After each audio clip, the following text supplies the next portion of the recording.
চারপাশে নিস্তব্ধতা। ঘন কালো অন্ধকারের ভিতরে ধীরে ধীরে ভেসে আসছে অচেনা এক গন্ধ। ভারী বাতাস আর চাপা ভয়। মাথার ভিতরে এলোমেলো স্মৃতি। বুকের গভীরে অস্বস্তিকর একটা শূন্যতা, যেন বাস্তব আর অচেতনতার মাঝখানে কোথাও আটকে আছে সে। ঠিক তখনই আফ্রিদ চোখ মেলেই বুঝতে পারে চারদিকটা একবারে অপরিচিত। চোখের দৃষ্টি ধীরে ধীরে পরিষ্কার হতে শুরু করতেই বুকের ভিতরে অজানা এক ধাক্কা লাগে। সে ঠিকভাবে চোখ খুলতেই দেখতে পায় সে কাজী অফিসের ভিতরে বসে আছে, আর ওর হাত দুটো একসাথে করে টেবিলের উপর বাঁধা। সে কিছু বলতে গিয়ে খেয়াল করে মুখের ঠোঁটের উপরে শক্ত কাপড় দিয়ে বেঁধে রাখা হয়েছে। সে আশেপাশে তাকায়। চারজন অচেনা ছেলে পাশে দাঁড়িয়ে আছে, গভীর দৃষ্টি দিয়ে তাকিয়ে আছে তার দিকে। একটু দূরে দাঁড়িয়ে থাকা একজনকে দেখে আফ্রিদের বুকের ভিতরে রাগে অগ্নিগর্ভ হয়ে উঠল। তাকে আফ্রিদ খুব ভালো করেই চেনে। ছেলেটার নাম আফরাজ। আফ্রিদের সাথেই পড়ে। আফ্রিদকে খুব ভালোবাসে। আফরাজ কয়েকবার আফ্রিদকে বিয়ের প্রস্তাবও দিয়েছে, কিন্তু আফ্রিদ না করে দেয়। আফরাজ এমনিতেই প্লে বয় টাইপের ছেলে, তবে আফ্রিদকে বেশি ভালোবাসে। আফ্রিদকে দেখানোর জন্য আরো বেশি করে প্রেম করে আফরাজ। আফ্রিদ আফরাজকে দেখতেই রেগে যায়। করে কিছু বলতে যায় আফ্রিদ। আফ্রিদের কপাল কুঁচকে তাকায় তার দিকে। আফ্রিদ চোখ কুঁচকে তাকাতেই আফরাজ হেসে উঠে ওর দিকে এগিয়ে আসে। মুখে এক অদ্ভুত নিশ্চিন্ত আত্মবিশ্বাস, যেন যা ঘটছে সবই তার নিয়ন্ত্রণে। আফরাজ নরম স্বরে কিন্তু চাপা ভয় দেখিয়ে বলে, অনেক হয়েছে আফ্রিদ, আজ আর তোমার না শোনার সুযোগ নেই। এবার সোজা বিয়ে করতে হবে আমাকে। রেডি তো তুমি? আফ্রিদ জোরে জোরে করে যেন কিছু বলতে চায়। সেই সাথে ওর রাগের চোখ লাল হয়ে ওঠে। আফরাজ আফ্রিদের পিছনে দাঁড়িয়ে থাকা ছেলেদের দিকে হাত তুলে ইশারা করে। সাথে সাথে ওদের একজন গিয়ে আফ্রিদের মুখ থেকে কাপড় খুলে দেয়। মুখ মুক্ত হতেই সে প্রথমে জোরে জোরে শ্বাস নেয়। বুকের ভিতরে জমে থাকা ভয় বাতাস বেরিয়ে যায়। নিজেকে সামলে প্রায় কয়েক সেকেন্ড পর তীব্র রাগে বলে ওঠে, ফাইজলামি করো আমার সাথে? তোমাকে আমি কেন বিয়ে করব? আমাকে তুলে আনার সাহস দেখিয়েছো তুমি। আমার বাবা যদি জানতে পারে তোমার খবর খারাপ করে দিবে। ভালোই ভালোই ছাড়ো আমাকে আফরাজ, না হলে নিজের জন্য বিপদ ডেকে আনবে, বলে দিচ্ছি। আফ্রিদের কথায় আফরাজ ঠোঁট বেঁকায়। এক চিলতে হাসি খেলে যায় মুখে। সে হেসে বলে, আহা, বাবার নাম দিয়ে দেখি সব মেয়ে বাঁচতে চায়, কিন্তু তোমার বাবার নাম শুনে আমি ভয় পাচ্ছি না আফ্রিদ। রাখো তো তোমার বাবার ক্ষমতা। আমার বাবারও কম ক্ষমতা না। আমার বাবা শুধু ব্যবসায়ী না, মন্ত্রীও। তোমরা যেটা ভাবো সেটা আমি আগে ভেবে রেখেছি, তাই ভয় দেখানোর চেষ্টা করো না আফ্রিদ। কথাগুলো আফ্রিদ বলে। তারপর ডান দিকের ছেলেটার দিকে তাকিয়ে আফরাজকে বলে, কাজী সাহেবকে ডাকো তো, নাফিস। ছেলেটা মাথা নেড়ে দুটো বাইরে বেরিয়ে যায়। আফ্রিদের চোখ বড় হয়ে ওঠে। বুকের ভিতরে ধূপ ধূপ শব্দ শুরু হয়ে গেছে। ভয়, রাগ, ঘৃণা সব একসাথে মিশে যায়, যেন মনে করে কিছুক্ষণ আগেই ঘটনাটা। আজ সকালে শপিং এর জন্য বেরিয়েছিল। একলাই গাড়ি চালাচ্ছিল। হঠাৎই একটা গাড়ি এসে ওর গাড়ির বাম দিকে জোরে ধাক্কা মারে। গাড়ি থামিয়ে নেমে দেখে কি হয়েছে, আর তখনই চারজন ছেলে ঝাঁপিয়ে পড়ে। আফ্রিদ কিছু বুঝে ওঠার আগেই মুখের উপরে কাপড় চাপিয়ে ক্লোরোফর্মে অজ্ঞান করে ফেলে তাকে। তারপরে জ্ঞান ফিরে সে দেখতে পায় কাজী অফিসের ভিতরে বসে আছে, হাত পা বাঁধা। তার পরিচিত সেই মুখ, যাকে সে কোনোদিনই গ্রহণ করেনি, মানে আফ্রিদকে বিরক্ত করা ছেলেটা। আফ্রিদ চোখ মেলে তাকিয়ে চিৎকার করে ওঠে, তুমি পাগল হয়ে গেছো? এভাবে জোর করে কেউ বিয়ে করতে পারে না। আমি কোনোভাবে তোমাকে বিয়ে করব না আফরাজ। আমাকে ছাড়ো, আমি বাড়ি যাব।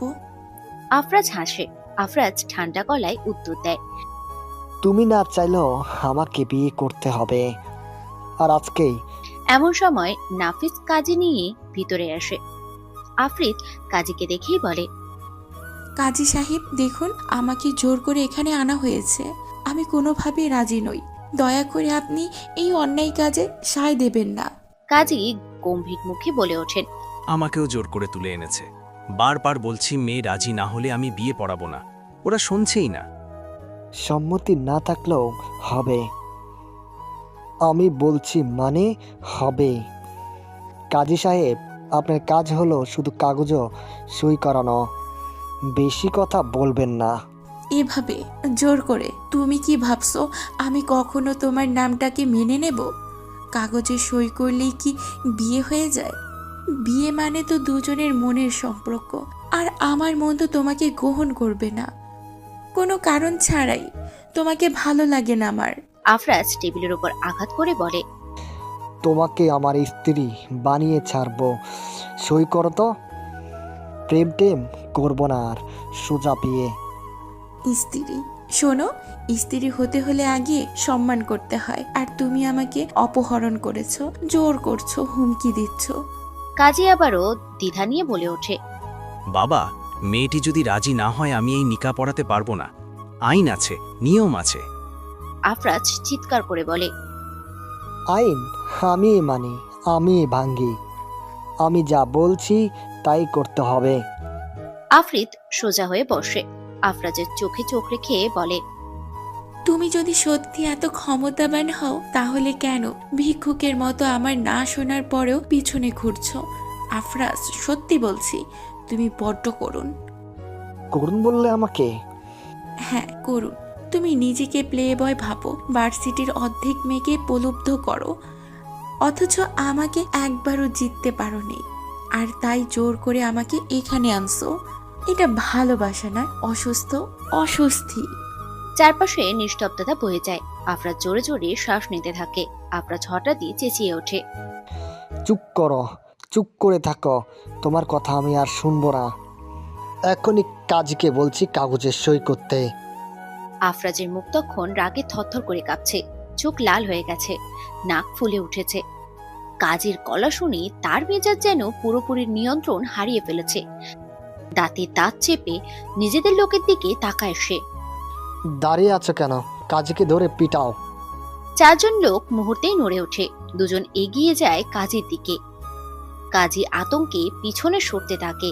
আফরিদ তীক্ষ্ণ কণ্ঠে বলে ওঠে, ছুঁয়ে দেখো তাকে, তোমাদের হাত ভেঙে দিব আমি নিজেই। কিন্তু আফরাজ তাতে আরো ক্ষেপে ওঠে। সে বলে, চুপ করো আফ্রিদ, তোমার বাবার ক্ষমতার নাম নিয়ে আমাকে ভয় দেখাইও না। এখানে এখন আমার নিয়ম চলবে। ঠিক তখনই দরজায় ঠক ঠক ঠক শব্দ হয়। হঠাৎ করেই দরজায় কড়া নাড়ার শব্দে ঘরের সবাই চমকে ওঠে। অস্বাভাবিক এক উত্তেজনা ছড়িয়ে পড়ে চারপাশে।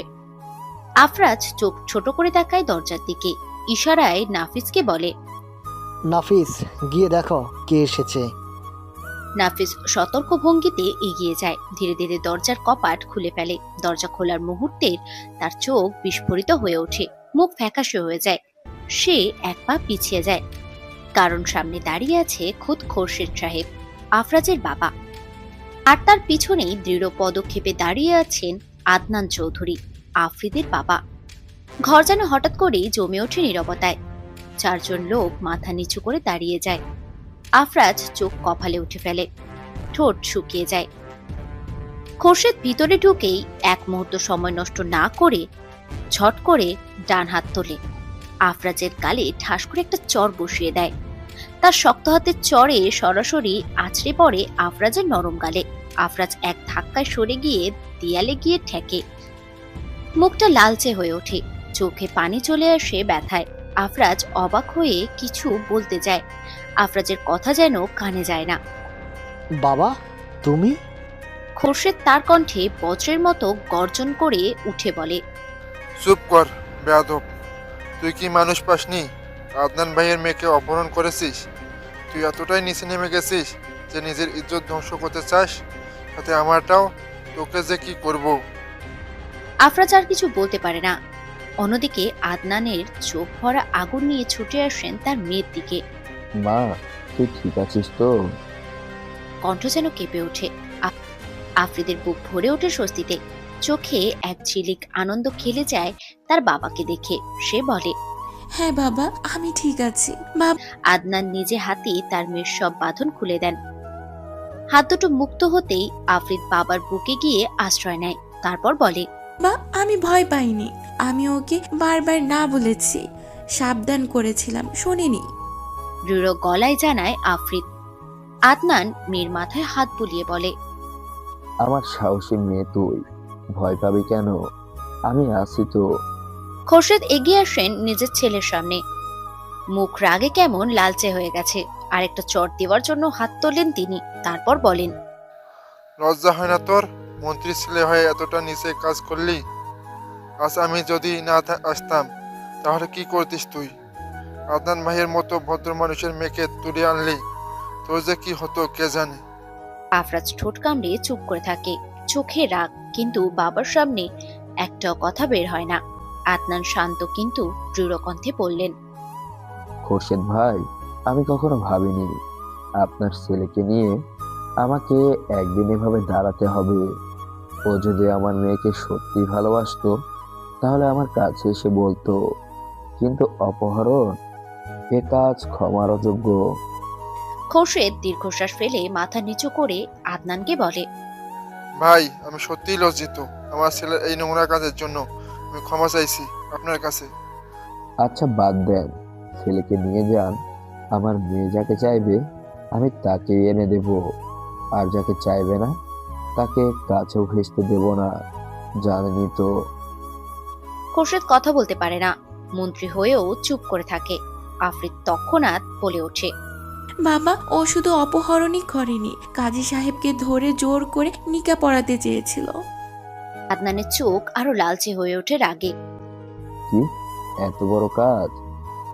কাজী সাহেব তখন কেঁপে ওঠা গলায় বলেন, তাকে হুমকি দেওয়া হয়েছিল, কিন্তু তিনি কিছু করেননি, কারণ মেয়ে স্পষ্ট না বলেছে। আদনান কাজের দিকে তাকিয়ে সম্মান জানায়। ধন্যবাদ কাজী সাহেব। খোরশেদের চোখে যেন লাল হয়ে ওঠে। তিনি ছেলেকে ধমক দিয়ে বললেন, চুপ কর, তুই চুপ করে আমার সাথে চল। মন্ত্রী হওয়া মানে এই নয় যে আমি অপরাধ ঢাকবো। তোর মতো নিজ ছেলের জন্য আমি আজ মাথা নিচু করেছি। তোর কোনো যোগ্যতা নেই আমার ছেলে হওয়ার। এই কথাটা বলে তিনি আফরাজকে জোর করে টেনে নিয়ে যান বাইরে। আফরাজ রাগে থরথর করলেও বাবার শক্তির সামনে মুখ খোলে না। ঘরের ভিতর আবারও শান্ত নীরবতা নেমে আসে। আদনান মেয়েকে টেনে নেন। বাইরে বেরিয়ে গাড়ির দরজা খুলে দেন তিনি। আফরিদ ভিতরে বসে পড়ে। গাড়ি স্টার্ট দেওয়ার আগেই আদনান দৃঢ় গলায় তার মেয়ে আফরিদকে বলে, আর কোনোদিন এই ধরনের ঝুঁকি নিতে দেব না তোকে। এখন থেকে তোর জন্য একজন সিকিউরিটি রাখতেই হবে, সবসময় তোর পাশে থাকবে। আফরিদ হালকা হাসি দিয়ে বলে, আমি ভয় পাইনি বাবা, আমি জানি তুমি সব সময় আছো আমার জন্য। আদনান মেয়ের মাথায় হাত রেখে বললেন, শুধু আমি না, এখন থেকে তোর চারপাশে নিরাপত্তা থাকবে। কারণ আমার মেয়ে সাহসী, কিন্তু আমি চাই না আমার মেয়েকে আর কোনোদিন এমন পরিস্থিতির মুখোমুখি হতে হোক। তিনি ধীরে ধীরে এগিয়ে যান। পিছনে ফেলে আসে কাজী অফিস। এক টুকরো ভয়ঙ্কর স্মৃতি, কিন্তু আফ্রিদের মুখে এখনো দৃঢ়তার ছাপ। সে জানে তার ইচ্ছের বিরুদ্ধে কেউ কোনোদিন তাকে বাঁধতে পারবে না। নিলয় বাস থেকে নামলো। ঢাকায় এক বিলাসবহুল এলাকা। যশোর থেকে আস্তে আস্তে রাত হয়ে গেছে। কোলাহলপূর্ণ ঢাকা শহর, কিন্তু তার ভিতরে এক অচেনা নিঃসঙ্গতা তাকে গ্রাস করেছে। উদ্দেশ্য তার পরিষ্কার, একটা কাজ খুঁজে বের করা, জীবনটা নতুন ভাবে গড়ে তোলা। পড়াশোনার সার্টিফিকেটটাই ওর বড়, তবে হাতে তেমন কোনো টাকা পয়সাও নেই। কিন্তু তার কাছে আছে একটা শক্ত শরীর, সুঠাম দেহি, আর কিছুটা আত্মবিশ্বাস। কাঁধে ছোট্ট ব্যাগটা ঝরিয়ে চারপাশে তাকায় নিলয়। এই প্রথম ঢাকায় এসেছে সে। কোথায় যাবে, কোথায় থাকবে, কার কাছে সাহায্য চাইবে, কোনো কিছুই জানে না। ব্যস্ত রাস্তায় দাঁড়িয়ে থাকতে থাকতে হঠাৎ সে চলে আসে এক ওভারব্রিজের উপরে। নিচে যানবাহনের শব্দ, হর্ন, মানুষের ভিড়, সব মিলিয়ে যেন এক অস্থির পরিবেশ। ওভারব্রিজে দাঁড়িয়ে চারপাশে তাকাচ্ছিল নিলয়। হঠাৎই চোখ পড়ে এক দৃশ্যে। ফুটপাতে এক কোণে ছোট্ট একটা ছেঁড়া কাপড় বিছানো। সেখানে বসে আছে এক মেয়ে। বয়স 6 কিংবা 7 বছরের বেশি নয়। নাম তার রাহি। রাহির কোলে বসে আছে তার ছোট্ট ভাই রামিন। বয়স 3 কি 4 বছর হবে। রাহি কষ্টসৃষ্ট করে খাবার তুলে দিচ্ছে রামিনের মুখে। নিজেও হয়তো ক্ষুধার্ত, কিন্তু ভাইয়ের মুখে খাবার তুলে দেওয়ার আনন্দে তার চোখে এক অদ্ভুত মমতা। এই দৃশ্য দেখে নিলয় মুচকি হাসে। আবার ভিতরে ভিতরে একটা দীর্ঘশ্বাস বেরিয়ে আসে। সে ভাবে মানুষের জীবন কতটা কঠিন। আমি অন্তত বড় হয়েছি, নিজের জন্য লড়াই করার শক্তি আছে, কিন্তু এরা এরা তো জন্ম থেকেই লড়ছে। ঠিক সেই সময় দূরে থেকে একটা বড় কালো জিপ এসে থামে ব্রিজের নিচে। গাড়ি থেকে এক এক করে নেমে আসে 6জন যুবক। হঠাৎই ব্যস্ত রাস্তা যেন থমকে গেছে। তাদের চেহারা ভয়ঙ্কর ভঙ্গি, হাতে লাঠি আর কোমরে অস্ত্রের আভাস মেলে। তারা চারপাশের ফুটপাতে দোকানদারদের কাছে থেকে টাকা তুলতে শুরু করে। এটা তাদের প্রতিদিনের রুটিন, যাকে বলে চাঁদাবাজি। জিপের ভিতরে বসে আছে তাদের লিডার হাসিব, বয়স 30-এর কোঠরে। লম্বা চওড়া শরীর, মুখে অদ্ভুত এক হাসি ফুটে আছে। সবাই জানে এই এলাকায় হাসিবের নাম মানেই আতঙ্ক। হাসিব গাড়ি থেকে নামলো ধীরে ধীরে, আর চোখে এক ধরনের অহংকার। চারিদিকে তাকিয়ে সে বলে উঠল, এই যে যা আছে দে, সময় নষ্ট করিস না। তোদের রোজকার ব্যবসা আমার কারণে চলে, আমি না থাকলে তোরা একদিনও টিকে থাকতে পারবি না। ওভারব্রিজের উপরে দাঁড়িয়ে নিলয় সবটা দেখছিল। শহরের ব্যস্ততম রাস্তার এক কোণে ফুটপাতের গা ঘেঁষে বসে আছে রাহি আর তার ভাই রামিন। দিনের আলো বহু আগেই তার গন্তব্য খুঁজে নিয়েছে। চারদিকে ক্লান্ত মানুষের ভিড় জমেছে বেশ। পথচারীরা তাড়াহুড়ো করলেও এমন দৃশ্য দেখার জন্য চরম সুযোগ কেউ হাতছাড়া করবে না। কেউ ফিরছে কাজ শেষ করে ক্লান্ত শরীর টেনে, আবার কেউ বিনোদনের জন্য দাঁড়িয়ে পড়েছে সেখানেই। এই ভিড়ের মাঝখানেই ওরা দুই ভাই বোন, যেন অদৃশ্য কেউ খেয়ালই করছে না। রাহির হাতে ছিল একটা কাগজের ব্যাগ, ভিতরে সামান্য কিছু খিচুড়ি, পানির বোতল আর রুটি তো বহুত আগেই নষ্ট করেছে হাসিব। দীর্ঘ 1.5 দিন উপোস করে থাকা ভাইটাকে খাওয়ানোর জন্য সে আজ সারাদিন হাতে চামড়া পুড়িয়ে কাজ করেছে, যা ছিল ইটভাটার পাশের কাজ। নিজের ক্ষুধার কথা ভুলে গিয়ে কেবলই ভেবেছে, রামিন খেতে পারবে তো? অবশেষে যখন তারা খাবারের সামনে বসলো, ঠিক সেই সময়েই অন্ধকারের মতো এসে হাজির হয়েছে হাসিব। হাসিব শহরের এক ভয়ঙ্কর নাম, টাকার দম্ভ, ক্ষমতার অহংকার আর মানুষের প্রতি চরম অবজ্ঞা মিলেমিশে ওকে বানিয়েছে নিষ্ঠুর দানব। মুখে জ্বলছে সিগারেট, চোখে লালচে আগুনের ছটা। রুটি কলার প্যাকেট নষ্ট করার পরেও হাসিবের ভিতরে যেন কোনো ভ্রুক্ষেপই নেই। তার পাশে যে রাহি আর রামিন আছে তার কোনো খেয়ালই নেই। রাহি কাপা গলায় এগিয়ে গিয়ে সামনে দাঁড়িয়ে বলে উঠল, আমাদের খাবার নষ্ট করলেন কেন? জানেন আমি কত কষ্ট করে আমার ভাইয়ের জন্য খাবার কিনে এনেছি। আজকে 1.5 দিন পর আমরা খেতে বসেছিলাম, হাত পুড়িয়ে কাজ করেছি আমি। আপনি আমার খাবার এনে দেন। হাসিব নিস্পৃহ চোখে তাকালো সামনে দাঁড়ানো রাহির দিকে, যেন ওর কথায় কোনো মূল্যই নেই। গালটা একটু ফাঁকা করে ঠোঁট থেকে সিগারেটের ধোঁয়া ছড়ল। তারপর নিঃশব্দ দৃষ্টি ঘুরল রামিনের দিকে। ছোট্ট কাগজের প্যাকেট পড়ে থাকা খিচুড়ির শেষ অংশ নিতে হাত বাড়িয়েছে বাচ্চাটা। হঠাৎই হাসিব এগিয়ে গিয়ে তার পা তুলে দেয় সোজা খিচুড়ির উপর। শুধু খাবারটাই নয়, চাপা পড়ে গেল রামিনের কচি আঙুলগুলো। ছোট্ট রামিন চিৎকার করে কাঁদতে লাগলো। ব্যথার সঙ্গে ভয়ও মিশে গেছে। আপু, আপু, কই তুই? লাগছে? ও মা গো! ছাড়েন আমার ভাইয়ের হাত, ও ব্যথা পাচ্ছে, ছাড়েন। হাসিবের পায়ের ধাক্কায় রাহি দূরে ছিটকে ফেলে দিল। তারপরে মুখে কুৎসিত হাসি নিয়ে বলল, তোরা হোলি দেশের, এই শহরের কীট পতঙ্গের মতো। তোরা মরলেও কারো আসে যাবে না, ফুটপাতের অনাথ বাচ্চা। যা দূরে গিয়ে মর। কথাগুলো বলে সিগারেটে টান দিল। কথাগুলো বিদ্যুতের মতো বিঁধল রাহির বুকে এসে, কিন্তু সে ওর চোখ নামিয়ে রাখলো রামিনের দিকে। ভাইয়ের কান্না সহ্য করতে পারছিল না। তখনই তার চোখ পড়ল পাশে পড়ে থাকা একটা ইট। দুর্বল শরীর, হাত কাঁপছে ব্যথায়, তবুও বুকের ভিতরে আগুন তাকে শক্তি দিল। রাহি ইটটা তুলে নেয়, উঠে দাঁড়িয়ে জোরে আছাড় মারে হাসিবের হাঁটুর উপরে। চিৎকার করে ওঠে হাসিব, পা উঁচু করে পিছিয়ে যায়। হাঁটুতে লেগেছে বেশ। সুযোগটা নিয়ে রাহি ছুটে গিয়ে ভাইকে জড়িয়ে ধরল। কাপা গলায় বলল, ভাই, ভয় পাস না, কিছু হবে না, আমি আছি। কিন্তু ভয় এখনো শেষ হয়নি। হাসিবের লোকজন দৌড়ে এসে ঘিরে ফেলে ওদের। রাগে ফুঁসে ওঠা হাসিব একবার নিজের গাড়ির ভিতর থেকে একটা হাতুড়ি নিয়ে এগিয়ে আসে ওদের দিকে। মুখ বিকৃত হয়ে গেছে ক্ষোভে। সে রাহির চুল টেনে ধরে কাছে নিল, তারপর গলা চেপে ধরে গর্জে উঠে বলল, জানোয়ারের বাচ্চা, আমার পায়ে মারছিস? আজ এই হাতুড়ি দিয়ে তোর হাত ভেঙে ফেলবো, আর তোর ওই ভিকিরি ভাইয়ের কপালে এক হাতুড়ির বাড়ি দিয়ে শেষ করে দেব। শ্বাস নিতে পারছে না রাহি। তার ফর্সা ময়লা মাখা গাল দুটো লাল হয়ে উঠেছে, চোখ যেন বেরিয়ে আসছে। আশেপাশে যারা দাঁড়িয়ে আছে তারা শুধুই দেখছে। কারোর চোখে দয়া নেই, কারোর মনে প্রতিবাদ নেই। যেন এ এক মজার নাটক, যেখানে অনাথ দুটো প্রাণ মৃত্যুর দর্শন করার জন্য সবাই দাঁড়িয়ে আছে। হাসিব হাতুড়ি ওঠাতে যাচ্ছে, তখনই একটা কণ্ঠস্বর শোনা গেল। কণ্ঠস্বরটা একদম শান্ত, কিন্তু বেশ গম্ভীর শোনায়। মানুষ যখন মানুষকে কীট বলে ভাবে, তখন আসলে সেই মানুষটাই হয়েছে কীট। সবার উপরে মানুষ সত্য ব্রো।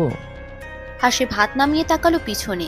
সামনে দাঁড়িয়ে আছে নিলয় নামের ছেলে, সাধারণ পোশাক পরা, চোখে অদ্ভুত দৃঢ়তা দেখা যাচ্ছে। চারপাশে ভিড়ের ভিতরে থেকে কেউ আলাদা করে চিনে ফেলা যায় তাকে।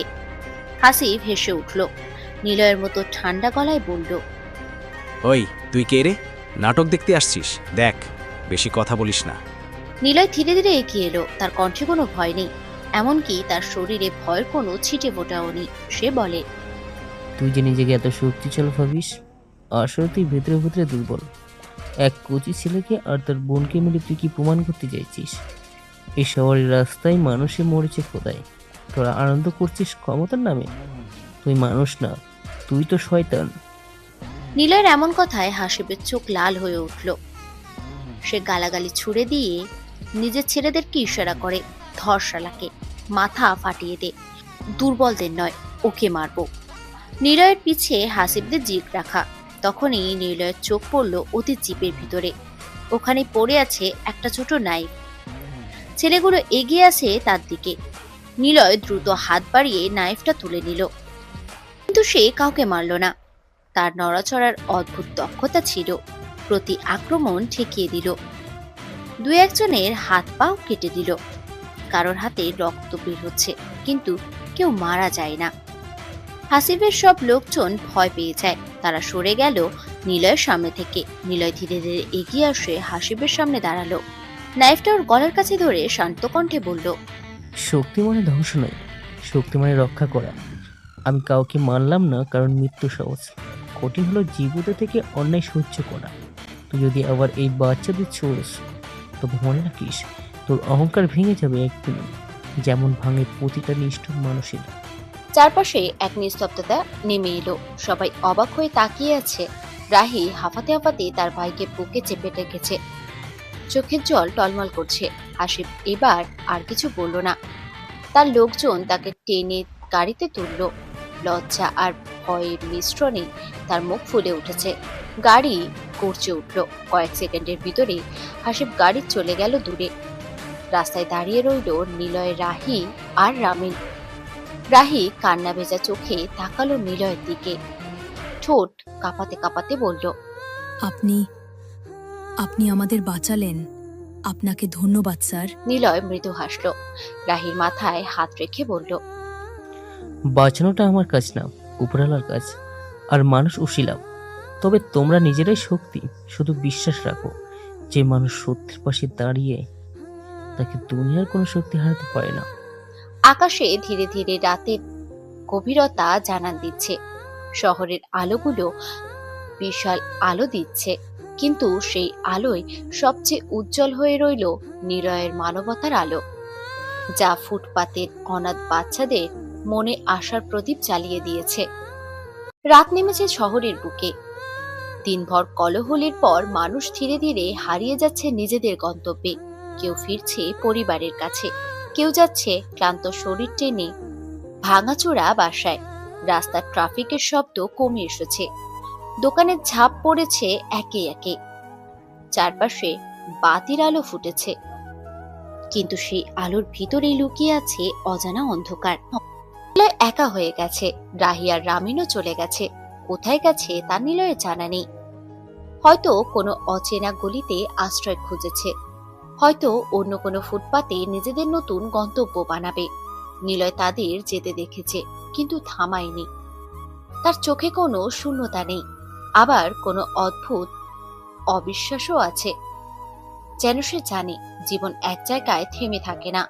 ওভারব্রিজের উপরে উঠে এলো নিলয়, ব্রিজের রেলিং এর পাশে বসে পড়ল।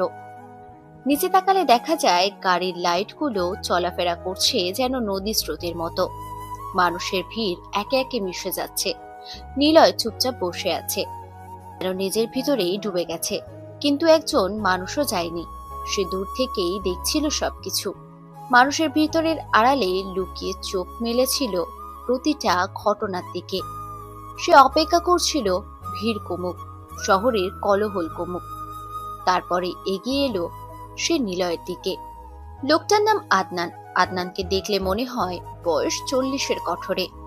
চেহারায় তীক্ষ্ণ দৃষ্টি, গম্ভীরতা আর এক অদ্ভুত দৃঢ়তা। চোখে যেন মানুষ চেনার এক অদ্ভুত ক্ষমতা রাখে, যেন কারোর গায়ের গন্ধ শুকেই বলে দিতে পারে সে কে, কেমন তার ভিতরটা। আদনান ধীরে ধীরে নিলয়ের দিকে এগিয়ে এলো। নিলয় তখনও বসে আছে রেলিং এর পাশে। হাওয়া কেমন যেন শীতল হয়ে উঠেছে।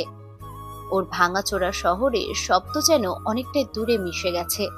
আদনান থেমে দাঁড়ালো নিলয়ের সামনে, তারপরে শান্ত কণ্ঠে বলল, তুমি জানো আজ তুমি যা করলে তা সাধারণ কোনো কাজ নয়। নিলয় চোখ তুলল না, শুধু শুধু নিঃশব্দে শুনলো আদনানের কথা। আদনান নিরে বসে পড়ল নিলয়ের পাশে। রেলিং এর সাথে হেলান দিল সে, চোখ দুটো সামনে। ঢাকা সিটি দেখতে থাকে। তারপরে নীরবতা কাটিয়ে আদনান বলে, মানুষ সবসময় ভয়ে বাঁচে, ভয় পায় ক্ষমতাকে, ভয় পায় অন্যায়ের কাছে দাঁড়াতে। কিন্তু তুমি ভয়ের ওপরে গিয়ে দাঁড়ালে। এই শহরের খুব কম মানুষই আছে যারা চোখে চোখ রেখে অন্যায়ের বিরোধিতা করতে পারে। কিছুক্ষণ চুপচাপ থেকে নিলয় উত্তর দিল, ভয় আছে আমারও, তবে ভয়কে যদি মানুষ বড় করে তোলে তবে মানুষ বাঁচে কিভাবে? আদনান মাথা নাড়ালো, ঠোঁটে অল্প হাসি ফুটে উঠল। সে বহুদিন পর নিজের অস্তিত্ব কারোর ভিতরে খুঁজে পেয়েছে। সে বলে, ঠিকই বলেছ, ভয় থাকাটাই স্বাভাবিক, কিন্তু ভয়কে জয় করাই মানুষের আসল শক্তি। দেখো, আমরা সবাই বাঁচার জন্য বেঁচে থাকি, কিন্তু বাঁচার মানেটা আলাদা। কেউ বাঁচে পেটের ভারে, কেউ খাওয়ার জন্য, কেউ বাঁচে টাকা জমিয়ে রাখার জন্য, আবার কেউ বাঁচে কেবল নিজের স্বার্থ রক্ষার জন্য। কিন্তু সত্যিকারের বাঁচা হলো তখন যখন তুমি অন্যের জন্য দাঁড়াবে, অন্যকে বাঁচাবে। নিলয় প্রথমবার তাকালো তার দিকে। চোখে অদ্ভুত গভীরতা আছে লোকটার। নিলয় সরাসরি বলে, আপনার মনে হয় আমি অন্যকে বাঁচি? আজ তুমি বাঁচিয়েছো, হয়তো কালও কেউ তোমার পাশে চাইবে। তবে মনে রেখো, বাঁচানো আর বাঁচতে শেখানো দুটো আলাদা জিনিস। আদনান চুপচাপ মাথা নিচু করলো। তারপরে মনে পড়লো রাহি আর রামিনের মুখ। ক্ষুধার্ত তারা, তবু বেঁচে থাকার তীব্র চেষ্টা। ওরা যেন জীবনের প্রতীক হয়ে রইল নিলয়ের চোখে। আদনান এবার ধীরে ধীরে আসলো প্রসঙ্গে। শহরে নতুন মনে হচ্ছে তোমাকে, না হলে হাসিবদের এভাবে মারতে না। নিলয় হালকা গলায় বলল, নতুন। নাম কি? কোথা থেকে এসেছো? নিলয়, যশোর থেকে এসেছি। আদনান মাথা নেড়ে একটু সময় নিল, তারপর আবারও প্রশ্ন করলো, ঢাকাতে কোথায় থাকবে? আপাতত কোথায় থাকবো জানি না, জায়গাটা ভালো লেগেছে তাই বসে আছি। যাওয়ার মতো নির্দিষ্ট জায়গা নেই। নিলয়ের কণ্ঠ ছিল অদ্ভুত নিলুপ্ততা, যেন ঘরহারা মানুষও শান্তিতে থাকতে পারে, তাই তার অন্তর শান্ত থাকে। আদনান একবার হেসে উঠে পড়ল, চলো আমার বাড়িতে। নিলয় অবাক হলো, ভ্রু কুঁচকে তাকালো। কেন? এমনি এমনি না, তোমাকে একটা কাজ দেব। কাজ? হ্যাঁ, বডিগার্ড হতে হবে। নিলয়ের চোখে বিস্ময় ফুটল। সে প্রশ্ন করে, আমি কেন? আদনান গভীর দৃষ্টিতে তাকালো নিলয়ের দিকে, যেন চোখ দিয়ে বাধা ভেদ করে ফেলতে চাইছে। কারণ তোমার ভেতরে আছে সাহস, আছে সততা, আছে প্রতিবাদ করার ইচ্ছে। আর তাই তুমি মন্ত্রীর লোকদেরও ভয়ে পিছু পাও হওনি। এমন একজনকে আমার দরকার। আমার নামটা বলি, আদনান চৌধুরী, এপি গ্রুপের মালিক। নিলয় কপাল কুঁচকে জিজ্ঞাসা করলো আদনানকে। বডিগার্ড কি আপনার জন্য? আদনান কিছুক্ষণের জন্য থেমে গেল। তার চোখে এক দুশ্চিন্তার ছায়া নেমে এলো। ভাবনার রেখা ফুটে উঠল কপালে। তারপর ধীরে গম্ভীর কণ্ঠে বলল, আমার মেয়ে আফ্রিতের জন্য। মেয়ের নাম শুনে নিলয় যেন এক মুহূর্ত স্তব্ধ হয়ে গেল। মেয়ের নাম উচ্চারণে আদনানের চোখ যেন আবেগ দেখা গেল। তাতে বোঝা গেল আফ্রিদি তার জীবনের সবচেয়ে মূল্যবান মানুষ। নিলয় কিছুটা অবাক হয়ে জিজ্ঞাসা করলো, আমার মতো সম্পূর্ণ নতুন একজনকে যাকে চেনেন না তাকে মেয়ের বডিগার্ড বানাবেন? আদনান মুচকি এসে ফেলল। তারপর বলল, মানুষকে চিনতে আমার বছরের পর বছর সময় লাগে না। আমি চোখে তাকাতেই বুঝতে পারি। আর তোমাকে দেখে বুঝেছি তুমি আলাদা। তুমি লোভে পড়বে না, ভয়েও কিছু ঘটবে না। নিলয় তখন দ্বিধায়। তার ভিতরে অস্থিরতা যেন বাইরে বেরিয়ে আসতে চাইছে। কিন্তু এবার আপনি যদি ভুলান? আদনান নিঃশব্দে কিছুক্ষণ তাকিয়ে থাকলো রাতের আকাশের দিকে। তারপরে শান্ত গলায় বলল, ভুল হওয়াটা মানুষের স্বাভাবিক বৈশিষ্ট্য। কিন্তু আমি যদি তোমাকে সুযোগ না দিই, তবে হয়তো আমার মেয়ে বিপদে পড়বে। আমি চাই না ও একা থাকুক। F2 বডিগার্ড খুঁজছি, কিন্তু তাদেরকে আমার নয়তো আমার মেয়ের পছন্দ হয়নি। তুমি যদি রাজি হও, তবে শুধু বডিগার্ড না, ওর পাশে একজন সৎ মানুষ হিসেবে থাকবে। কিন্তু আমাকে না হয় আপনি পছন্দ করলেন, তবে আপনার মেয়ে যে আমাকে পছন্দ হবে এমন কোনো কথা নেই। হবে পছন্দ। কেন যেন মনে হচ্ছে তুমি পারবে তাকে ইমপ্রেস করতে। তোমার ভিতর একটা আলাদা গুণ আছে, যার নাম মানুষকে ইমপ্রেস করা। আদনানের কথাগুলো যেন বাতাসে সরিয়ে যাচ্ছে। নিলয়ের চোখ ধীরে ধীরে নরম হয়ে আসে। তার মনে পড়ল রাহির কথাগুলো। নিজের মৃত্যু নিশ্চিত জেনেও রামিনকে সে বলেছিল, ভাই ভয় পাস না, আমি আছি, তোর কিচ্ছু হবে না। এই কথাগুলোর মধ্যেই কারোর জন্য আছি হয়ে দাঁড়াতে পারবে নিলয়। রাত আরো গভীর হলো। শহরের আলো ফিকে হয়ে এলো। ওভারব্রিজের উপরে বসা দুটো মানুষের চোখে জ্বলল নতুন আলো। একজন আশ্রয় চাচ্ছে সততায় ভরা মানুষকে, আরেকজন খুঁজছে নিজের অস্তিত্বের মানে। এভাবে শুরু হলো নিলয়ের জীবনের নতুন অধ্যায়। দেখা যাক সামনে কি ঘটে। প্রায় মাঝরাত হতে চলেছে। এই সময় পুরো শহরটা যেন ধীরে ধীরে ঘুমিয়ে পড়েছে। বাড়ির বাইরে থেকে মাঝে মাঝে নাইট গার্ডের হুইসেল ভেসে আসছে। রাস্তার বাতিগুলো ঝিম মেরে জ্বলছে, কিন্তু আদনান সাহেবের বাড়ির ভিতরে নীরবতা। নীরবতা ঠিক নয়। টিভি চলছে দেয়ালের সাথে লাগানো, আর সাথে কেবল ড্রয়িং রুমের আলো জ্বলছে। সেখানে বসে আছে দুজন মানুষ, আফ্রিদা তার মা জাসিয়া খাতুন। টেবিলের উপরে রাখা হাতঘড়িটা টিকটিক শব্দে চলছে। আফ্রিদ সোফায় বসে ফোন টিপাটিপি করছে আর মাঝে মাঝে টিভির দিকে তাকাচ্ছে। চশমার ফাঁক দিয়ে স্ক্রিনের আলোয় তার মুখে পড়ছে। অন্যদিকে জাসিয়া বারবার এদিক ওদিক হাঁটছে, আবার বসছে, আবার উঠছে। চেহারায় স্পষ্ট অস্থিরতা। হঠাৎই তিনি গর্জে উঠলেন। আফ্রিদের দিকে তাকিয়ে বললেন, তোর বাবা আজকে যদি ফেরে, লোকটার সাথে আমার একদণ্ড ঝগড়া বাঁধবে দেখিস। এই বয়স হয়েছে তবুও একটু রেস্ট নেয় না, খালি চিন্তা ঢুকিয়ে দেয়। সেই কখন বের হয়েছে লোকটা, উফ। মাথাটা না তুলেই ফোনে ব্যস্ত থাকে সে। ওর ফ্রেন্ড সার্কেলের ঘটনাটা জানাজানি হয়েছে যে আফরাজ তাকে তুলে নিয়ে বিয়ে করতে চেয়েছিল। সবাই ধরেই নিয়েছে আফ্রিদের বিয়ে হয়ে গেছে আফরাজের সাথে। সেজন্য সবাই মেসেজ করেছে সেই সন্ধ্যা থেকেই। আর আফরিদ পুরো ব্যাপারটা সবাইকে সুন্দর করে বুঝিয়ে দিয়েছে। জাসিয়া আবারও বললেন, তুইও কম যাস না, সারাদিন ফোন আর ফোন টিপে তারপর কি হলো, কিডন্যাপ হলি তোর ভার্সিটির ছেলের কাছে। মানুষকে না জানিয়ে কোথায় কোথায় ঘুরিস, খালি টেনশনে রাখিস আমাকে। মাঝে মাঝে মন চায় বাবা মেয়েকে কান ধরে দাঁড় করিয়ে রাখি। আফরিদ এবার ফোনটা নামিয়ে মুখ তুললে তাকালো তার মায়ের দিকে। মুখে একরকম দুষ্টু হাসি ওর। সে বলে, মা, তুমি আবারও শুরু করলে? এত বকতে কিভাবে পারো বলো তো? শুরু করলাম মানে? আমি কি মিথ্যা বলছি নাকি? একবার কিডন্যাপ হয়ে এসেছিস তো, তাও তোর মাথায় বুদ্ধি আসছে না। তোর বাবা তোর জন্য বডিগার্ডই খুঁজতে গেছে। বললাম আজকে রেস্ট নাও, পরে হবে, কিন্তু না, তার মেয়ের জন্য উঠে পড়ে লেগেছে।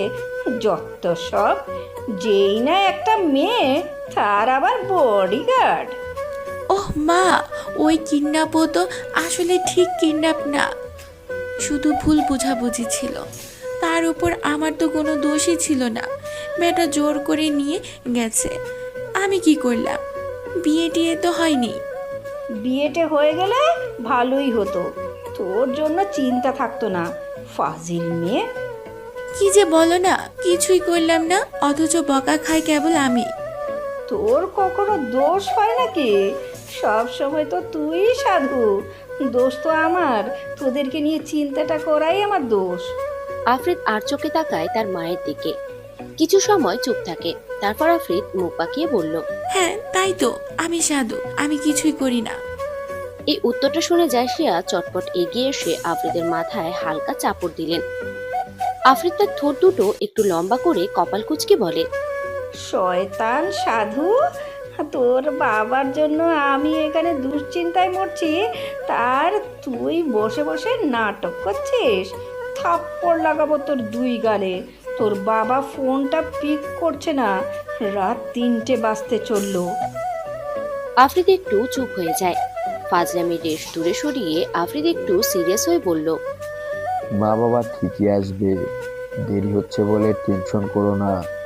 ওরকম লোক একজন, হয়তো বিজনেসের কাজে বিজি, বাবার কিছু হয় নাকি, চিন্তা নাই। জেসিয়া দীর্ঘশ্বাস ছাড়লেন। সোফাতে এসে বসলেন তিনি, তারপরে বলে, তোর বাবার বয়স হচ্ছে, তাও বোঝে না, খালি ঝামেলা খুঁজে বেড়ায়। আমি কখনো শান্তিতে থাকতে পারবো না। মা, জানোই তো বাবা আসলেই হিরো। হিরোরা দেরি করে আসে, সিনেমায় যেমন করে। জেসিয়া কপাল চাপড়ায়। মেয়ে আর স্বামীর জন্য তার হয়েছে মহাচিন্তা। তিনি বলে, বাহ, সিনেমার হিরো! ওই হিরো যদি একদিন না ফেরে, তখন তুই কাঁদবি, বুঝবি? তখন এই সব ডায়লগ মনে থাকবে না। মেজাজ খারাপ করিস না তো। তখন হয়তো আমিও সিনেমার নায়িকার মতো কাঁদবো। ও নো, আমার হিরো বলে কথা। মায়ের দিকে তাকিয়ে নাটকীয় ভঙ্গি করে হাত নাড়ালো।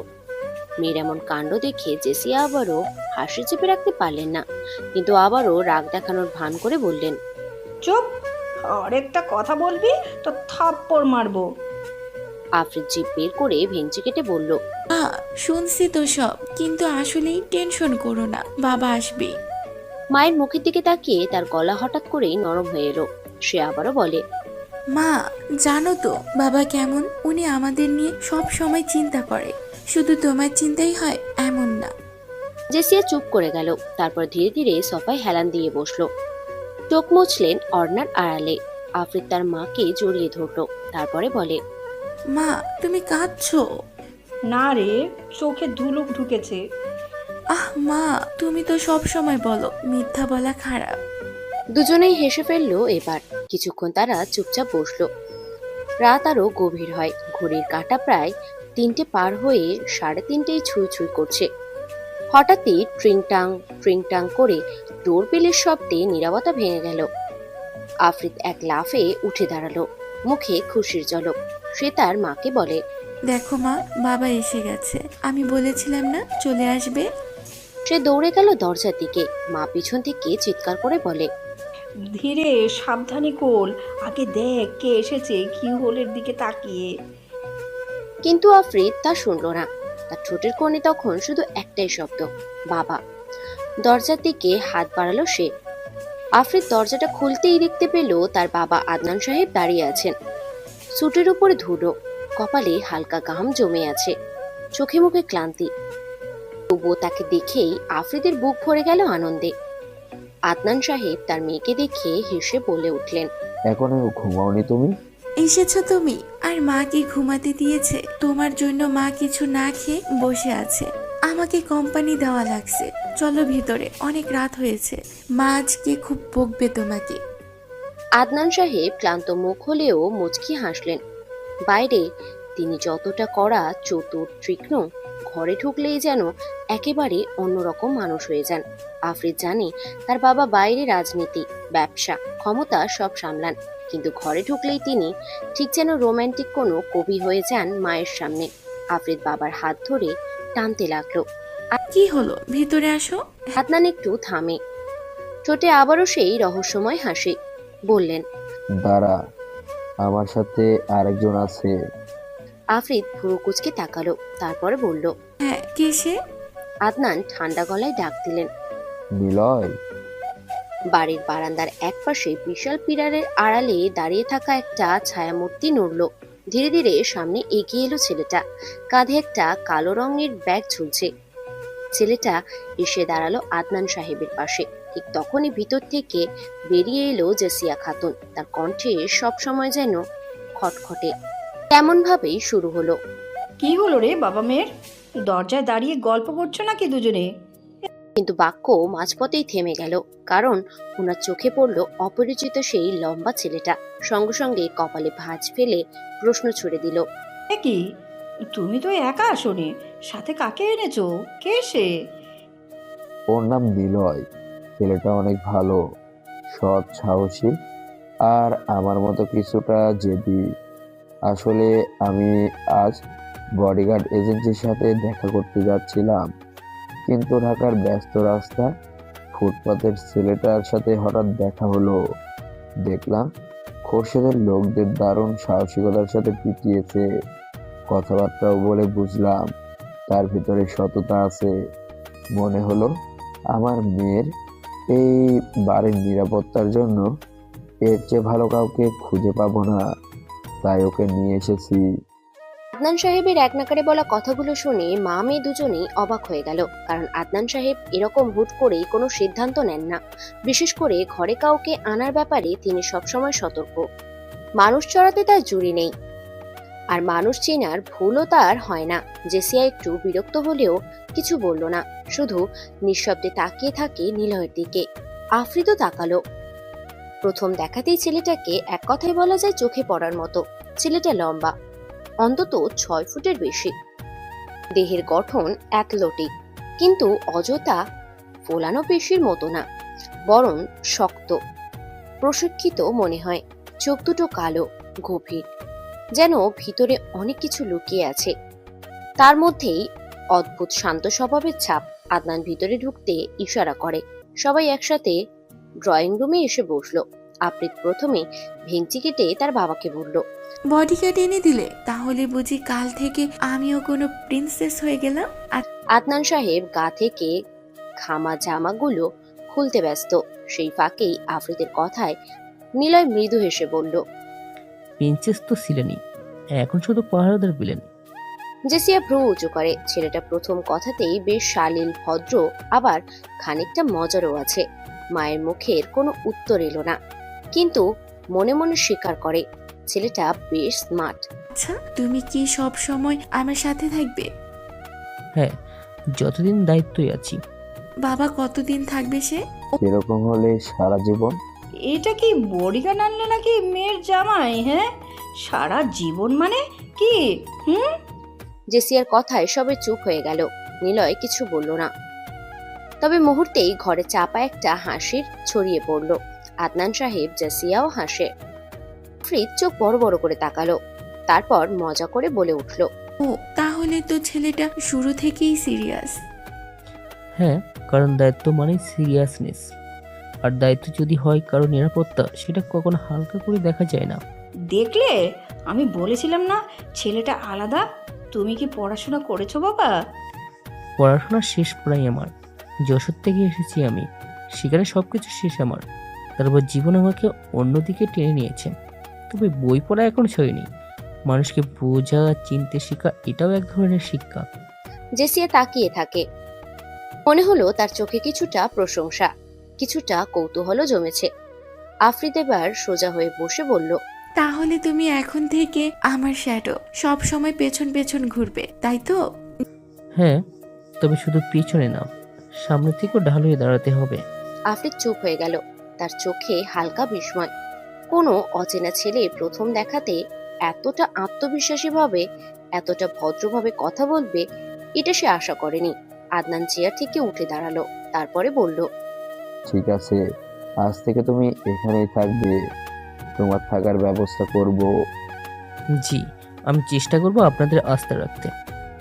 ঘরে হালকা একটা নীরবতা নেমে এলো। সবাই যেন মনে মনে নতুন অতিথিকে বিচার করছে।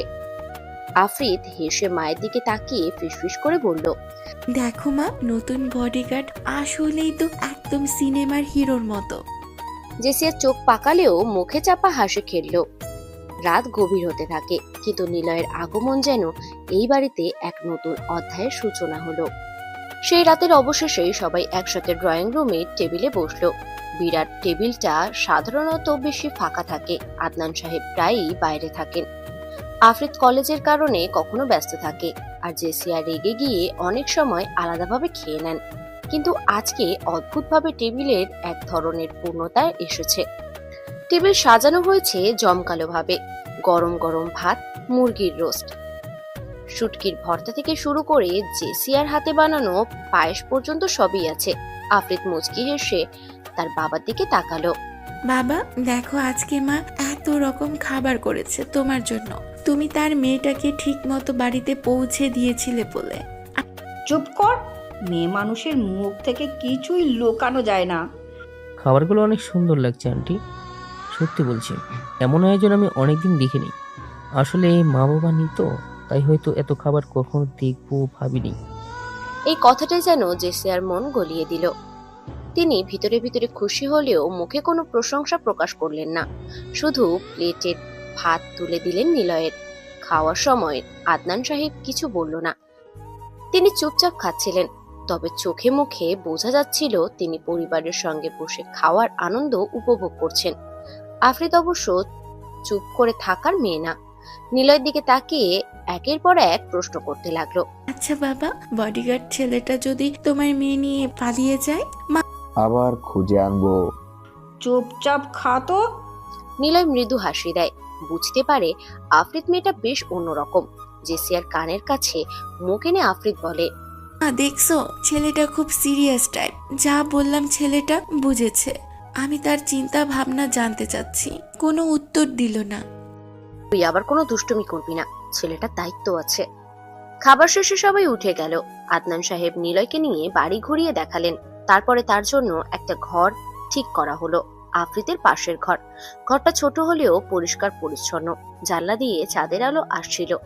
নিলয় ব্যাগটা রেখে বসলো বিছানার একপাশে। নতুন শহর, নতুন মানুষ, নতুন কাজ, সবকিছু যেন শুরু হচ্ছে নতুন করে। কেমন হবে আগামী দিনগুলো সে জানে না।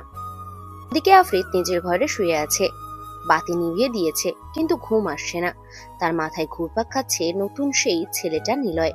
দেখতে একদম খারাপ না, বরং অনেকটা সিনেমার নায়কদের মতো। লম্বা, শান্ত দুটো চোখ।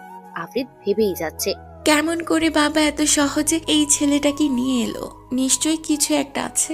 হয়তো সত্যি আমি প্রিন্সেস, আর এই নীলয় হলো আমার বডিগার্ড। সিনেমার মতো না? তারপরে হঠাৎ করে নিজের মনে লজ্জা পেয়ে গেল। বালিশ মুখে গুজে ফেলল, যেন কেউ তার মনের কথাগুলো শুনে ফেলেছে। অন্যদিকে নিলয় বিছানায় বসে জানলার দিকে তাকিয়ে আকাশ দেখছে। দূরে দূরে গাড়ির শব্দ, কুকুরের ঘেউ ঘেউ ডাকার রাতে চেনা সুর। বাড়ির চারপাশে নির্ঘুম সিকিউরিটি হেঁটে বেড়াচ্ছে। তার মনে হচ্ছে আজ তার জীবনে সত্যিটাই বদলে গেছে। সে ছিল একজন সাধারণ ছেলে, ফুটপাতে দাঁড়িয়ে অন্যায়ের প্রতিবাদ করেছিল। আর এখন সে বসে আছে একজন প্রভাবশালী মানুষের বাড়িতে, তার মেয়ের বডিগার্ড হওয়ার দায়িত্ব নিয়ে। সে নিজেকে বলল। তার চোখে ভেসে উঠল বাচ্চা দুটো মুখ, ফুটপাতের সেই দুটো ছোট্ট বাচ্চা। আবারও ভেসে উঠল সেই মুহূর্ত যখন আদনান সাহেব তাকে বেছে নিল। ঘরের নীরবতায় হঠাৎ করে পাশের ঘর থেকে ভেসে এলো হালকা হাসির শব্দ। মনে হলো আফ্রিদ কিছু ভেবে একা একাই হাসছে। নিলয় চোখ বন্ধ করে মৃদু হাসলো, ভাবলো, এই মেয়েটাকে পাহারা দিতে হবে, শুধু বাইরের বিপদ থেকে নয়, নিজের দুষ্টুমির হাত থেকেও। আকাশ বসে আছে অন্ধকার ঢাকা একটা ঘরে। বাইরের পরিবেশ শান্ত, চারিদিকে নীরবতা বিরাজ করছে। জানালা দিয়ে আসা হালকা বাতাসে পর্দা কাঁপছে, সিগারেটের ধোঁয়া ভেসে বেড়াচ্ছে ঘরের ভিতরে। টেবিলের উপরে রাখা আছে কিছু ফাইল, মোটা মোটা খাতা, আর একপাশে রাখা আছে কিছু ওষুধ, ভয়াল আর সিরিঞ্জ। দেখেই বোঝা যায় এখানে শুধু ব্যবসার পরিকল্পনা হয় না, অন্ধকার কোনো চক্রান্তও লুকিয়ে থাকে। হঠাৎ করেই দরজায় কড়া নাড়ার শব্দ, টুকটুক দুবার, তারপরে আবার একটু জোরে জোরে শব্দ হয়। আকাশ চমকে ওঠে না, বরং মুখে হালকা হাসি খেলে যায়। তখন সে ধীরে ধীরে উঠে গিয়ে দরজা খুলে দেয়। দরজা খুলে দিতেই সামনে দাঁড়িয়ে থাকা মেয়েটাকে দেখে আকাশের চোখ ঝলমল করে ওঠে। কালো বোরখায় ঢাকা পুরো শরীর মেয়েটার, হাতে ছোট্ট একটা ব্যাগ। মেয়েটার চোখে আতঙ্ক, তবে সেই সাথে ভালোবাসার ছায়াও স্পষ্ট। মেয়েটার নাম শিলা, বয়স মাত্র 20, শহরের এক কলেজের ছাত্রী। পরিবারের চাপ, সমাজের ভয়ে সবকিছু ছেড়ে সে এসেছে আকাশের কাছে। আকাশই তাকে ডেকেছিল। যদিও শিলার বিয়ে তার বাড়ি থেকে ঠিকঠাক করে ফেলেছিল, কিন্তু শিলা আকাশ নামের ছেলেটাকেই ভালোবাসে। আগে 2 বার দেখা করেছিল ওরা, আর আজ শিলা সিদ্ধান্ত নিয়েছে আকাশের সাথে থাকার। তবে ভয়ও পাচ্ছিল, সেই জন্যই আকাশকে ফোন করে বলেছিল, আকাশ, আমার বিয়ের জন্য ছেলে দেখছে, কি করব বলো না। চলে আসো আমার কাছে। তুমি যদি আমাকে সত্যি ভালোবাসো তবে দেরি করো না, চলে আসো আমার ঠিকানায়। এখানেই আমরা বিয়ে করব, একসাথে থাকব। আকাশের এমন কথায় শিলা সেই ডাকে সাড়া দিয়ে চলে এসেছে আকাশের কাছে। 5 ঘন্টা দীর্ঘ বাস যাত্রার পর ক্লান্ত চোখে দাঁড়িয়ে আছে আকাশের সামনে। আকাশ তার হাত ধরে টেনে ঘরের ভিতরে আনে, তারপরে দরজা বন্ধ করে দেয়। শিলার দিকে তাকিয়ে আকাশ বলে, এসেছো অবশেষে। আকাশের গলায় অদ্ভুত স্নেহ মিশে আছে। শিলা কাপা হাতে মুখ থেকে কাপড় সরায়। কালো বোরখার আড়াল থেকে বের হয়ে আসে এক অপরূপা সুন্দরী নারী। সাদা মসৃণ ত্বক, টানা টানা চোখ, লম্বা চুল, আর সেই সাথে তার নিখুঁত ফিগার। আকাশ মুগ্ধ হয়ে তাকায়, মনে মনে ভাবে, যে জিনিসটা আমার হাতে এসেছে তা শুধু প্রেমের জন্য নয়, বরং তাকে নিয়ে গভীর সময় কাটানোর একটা নেশার বস্তু। কিন্তু মুখে কিছু বলে না আকাশ। ব্যাগ নামিয়ে শিলা এগিয়ে আসে, আকাশকে জড়িয়ে ধরে। তার চোখ পেয়ে গড়িয়ে পড়ে অশ্রু। শিলা ভয় আর ভালোবাসা একসাথে পেয়ে নিজেকে যেন আকাশের বুকে নেতিয়ে দেয়। শিলা বলে, আকাশ, আমি চলে এসেছি, আমার আর ফেরার পথ নেই। এখন তুমি বলো, কখন আমাদের বিয়ে হবে? আমি তো সব ছেড়ে এলাম, তুমি ছাড়া কিন্তু আমার আর কেউ নেই। আকাশ মুচকি হাসে। আকাশের ভালোবাসার কোমলতায় তার মাথায় চুমু খায়, ঠোঁটে হালকা স্পর্শ করে। কিছু সময় দুজন একে অপরকে আঁকড়ে ধরে থাকে। তারপরে আকাশ শিলার কানের কাছে মুখ এনে মৃদুস্বরে বলে, একটু পরেই হবে সব, সব ঠিক হয়ে যাবে, ভয় পেও না, আমি তো আছি। শিলা গভীর বিশ্বাসে মাথা নেড়ে আকাশকে আবারও চুমু খেতে থাকে, তার হৃদয় ভর্তি পূর্ণ ভালোবাসায়। সে ভাবে এটাই তার জীবনের সবচেয়ে সাহসী সিদ্ধান্ত, আর আকাশই তার ভবিষ্যৎ। আকাশ, আকাশ, কাজ হয়ে গেছে? হ্যাঁ, মেয়েটা রেডি, নিয়ে যাও ওকে। নতুন মেয়েদের সাথে রাখো, আজ রাতেই বাইরে পাঠানো হবে। সবগুলো ঠিকঠাক গুনে নিও। সাদিক মাথা নেড়ে সম্মতি জানায়। বাইরে থেকে আরো 2 জন ঢোকে। তারা শিলাকে তুলে নেয় যেন সে শুধু একটা মালপত্র। নিথর দেহটাকে টেনে নিয়ে যায় ওরা। ঘর আবার নিস্তব্ধ হয়ে যায়। আকাশ জানালার দিকে তাকিয়ে সিগারেটের ছাই ঝাড়ে, মুখে ফিসফিস করে বলে, ব্যবসার জন্য ভালো মাল হাতে এসেছে, এটাই তার খেলা। ভালোবাসা শুধু প্রলোভন, আসল জিনিস হলো ক্ষমতা আর টাকা। আকাশ শুধু একজন প্রেমিক নয়, তার পরিচয় অনেক গভীর। সে দেশের এক প্রভাবশালী হোম মিনিস্টারের ছেলে, সবার সামনে পরিচ্ছন্ন ব্যবসায়ী, রপ্তানি কোম্পানি চালায়, বিদেশে কনফারেন্সে যায়, পত্রিকায় সাক্ষাৎকারে দেয়। কিন্তু গোপনে তার আসল ব্যবসা ভয়ঙ্কর। মেয়েদেরকে প্রেমের ফাঁদে ফেলে ড্রাগস দিয়ে অচেতন করে পাচার করে দেয় বিদেশে। মধ্যপ্রাচ্য থেকে ইউরোপে যেখানে চাহিদা সেখানে যায় মেয়েরা। শিলার মতো অনেকেই এভাবে ধরা পড়েছে। কেউ ভালোবাসার নামে এসেছে, কেউ চাকরির আশায়, কেউ বা আবারও পরিবারের দায়িত্বের চাপে। আর সবাই শেষমেশ পরিণত হয় ব্যবসার পণ্য হয়ে। আকাশ জানে তার বাবার রাজনীতির ক্ষমতায় সবকিছু ঠিকই রাখবে, তাই সে ভয় পায় না। তার জন্য মেয়েরা শুধু সংখ্যা, শুধু লাভের অঙ্ক মাত্র। অন্যদিকে শিলা যে বিশ্বাস করেছিল আকাশ তার পৃথিবী, এখন অচেতন দেহ নিয়ে বন্দী হয়ে যাচ্ছে অন্ধকার জগতে। সে জানে না সামনে কি অপেক্ষা করছে। তার মনের ভিতরে ভালোবাসার যে বীজ ছিল তা এক মুহূর্তে পরিণত হলো বিষ ফলে। শিলার চোখ হয়তো আবার এক সময় খুলবে, কিন্তু তখন সে থাকবে অপরিচিত কোনো দেশে, অপরিচিত খাঁচায়। সেখানে স্বাধীনতা নেই, বিয়ে নেই, শুধু শরীর বিক্রির নিষ্ঠুরতা থাকবে। সাদিকা তার দলেদের কাজ হলো এসব মেয়েদেরকে গোপনে পরিবহন করা। তারা বিশেষ বাড়িতে মেয়েদেরকে আটকে রাখে, সেখানে দিনরাত পাহারা দিতে থাকে। সেই বাড়িতে আছে আরো অনেক শিলার মতো মেয়ে। কেউ কাছে, কেউ বোবা হয়ে গেছে, কেউ বা মৃত্যুর অপেক্ষায়। রাত হলেই গাড়ি আসে, কালো কাজ টাকা প্রাইভেটে করে বা ট্রাকে করে মেয়েদেরকে তুলে নিয়ে যাওয়া হয়। সবকিছু এত পরিকল্পিত যে বাইরে কেউ কিছু আজ করতে পারে না। জানে এই ব্যবসা তার শুধু টাকার উৎস নয়, ক্ষমতারও হাতিয়ার। যারা বিদেশে মেয়েদেরকে সরবরাহ করে তাদের সঙ্গে তার বড় বড় সিন্ডিকেটের সম্পর্ক।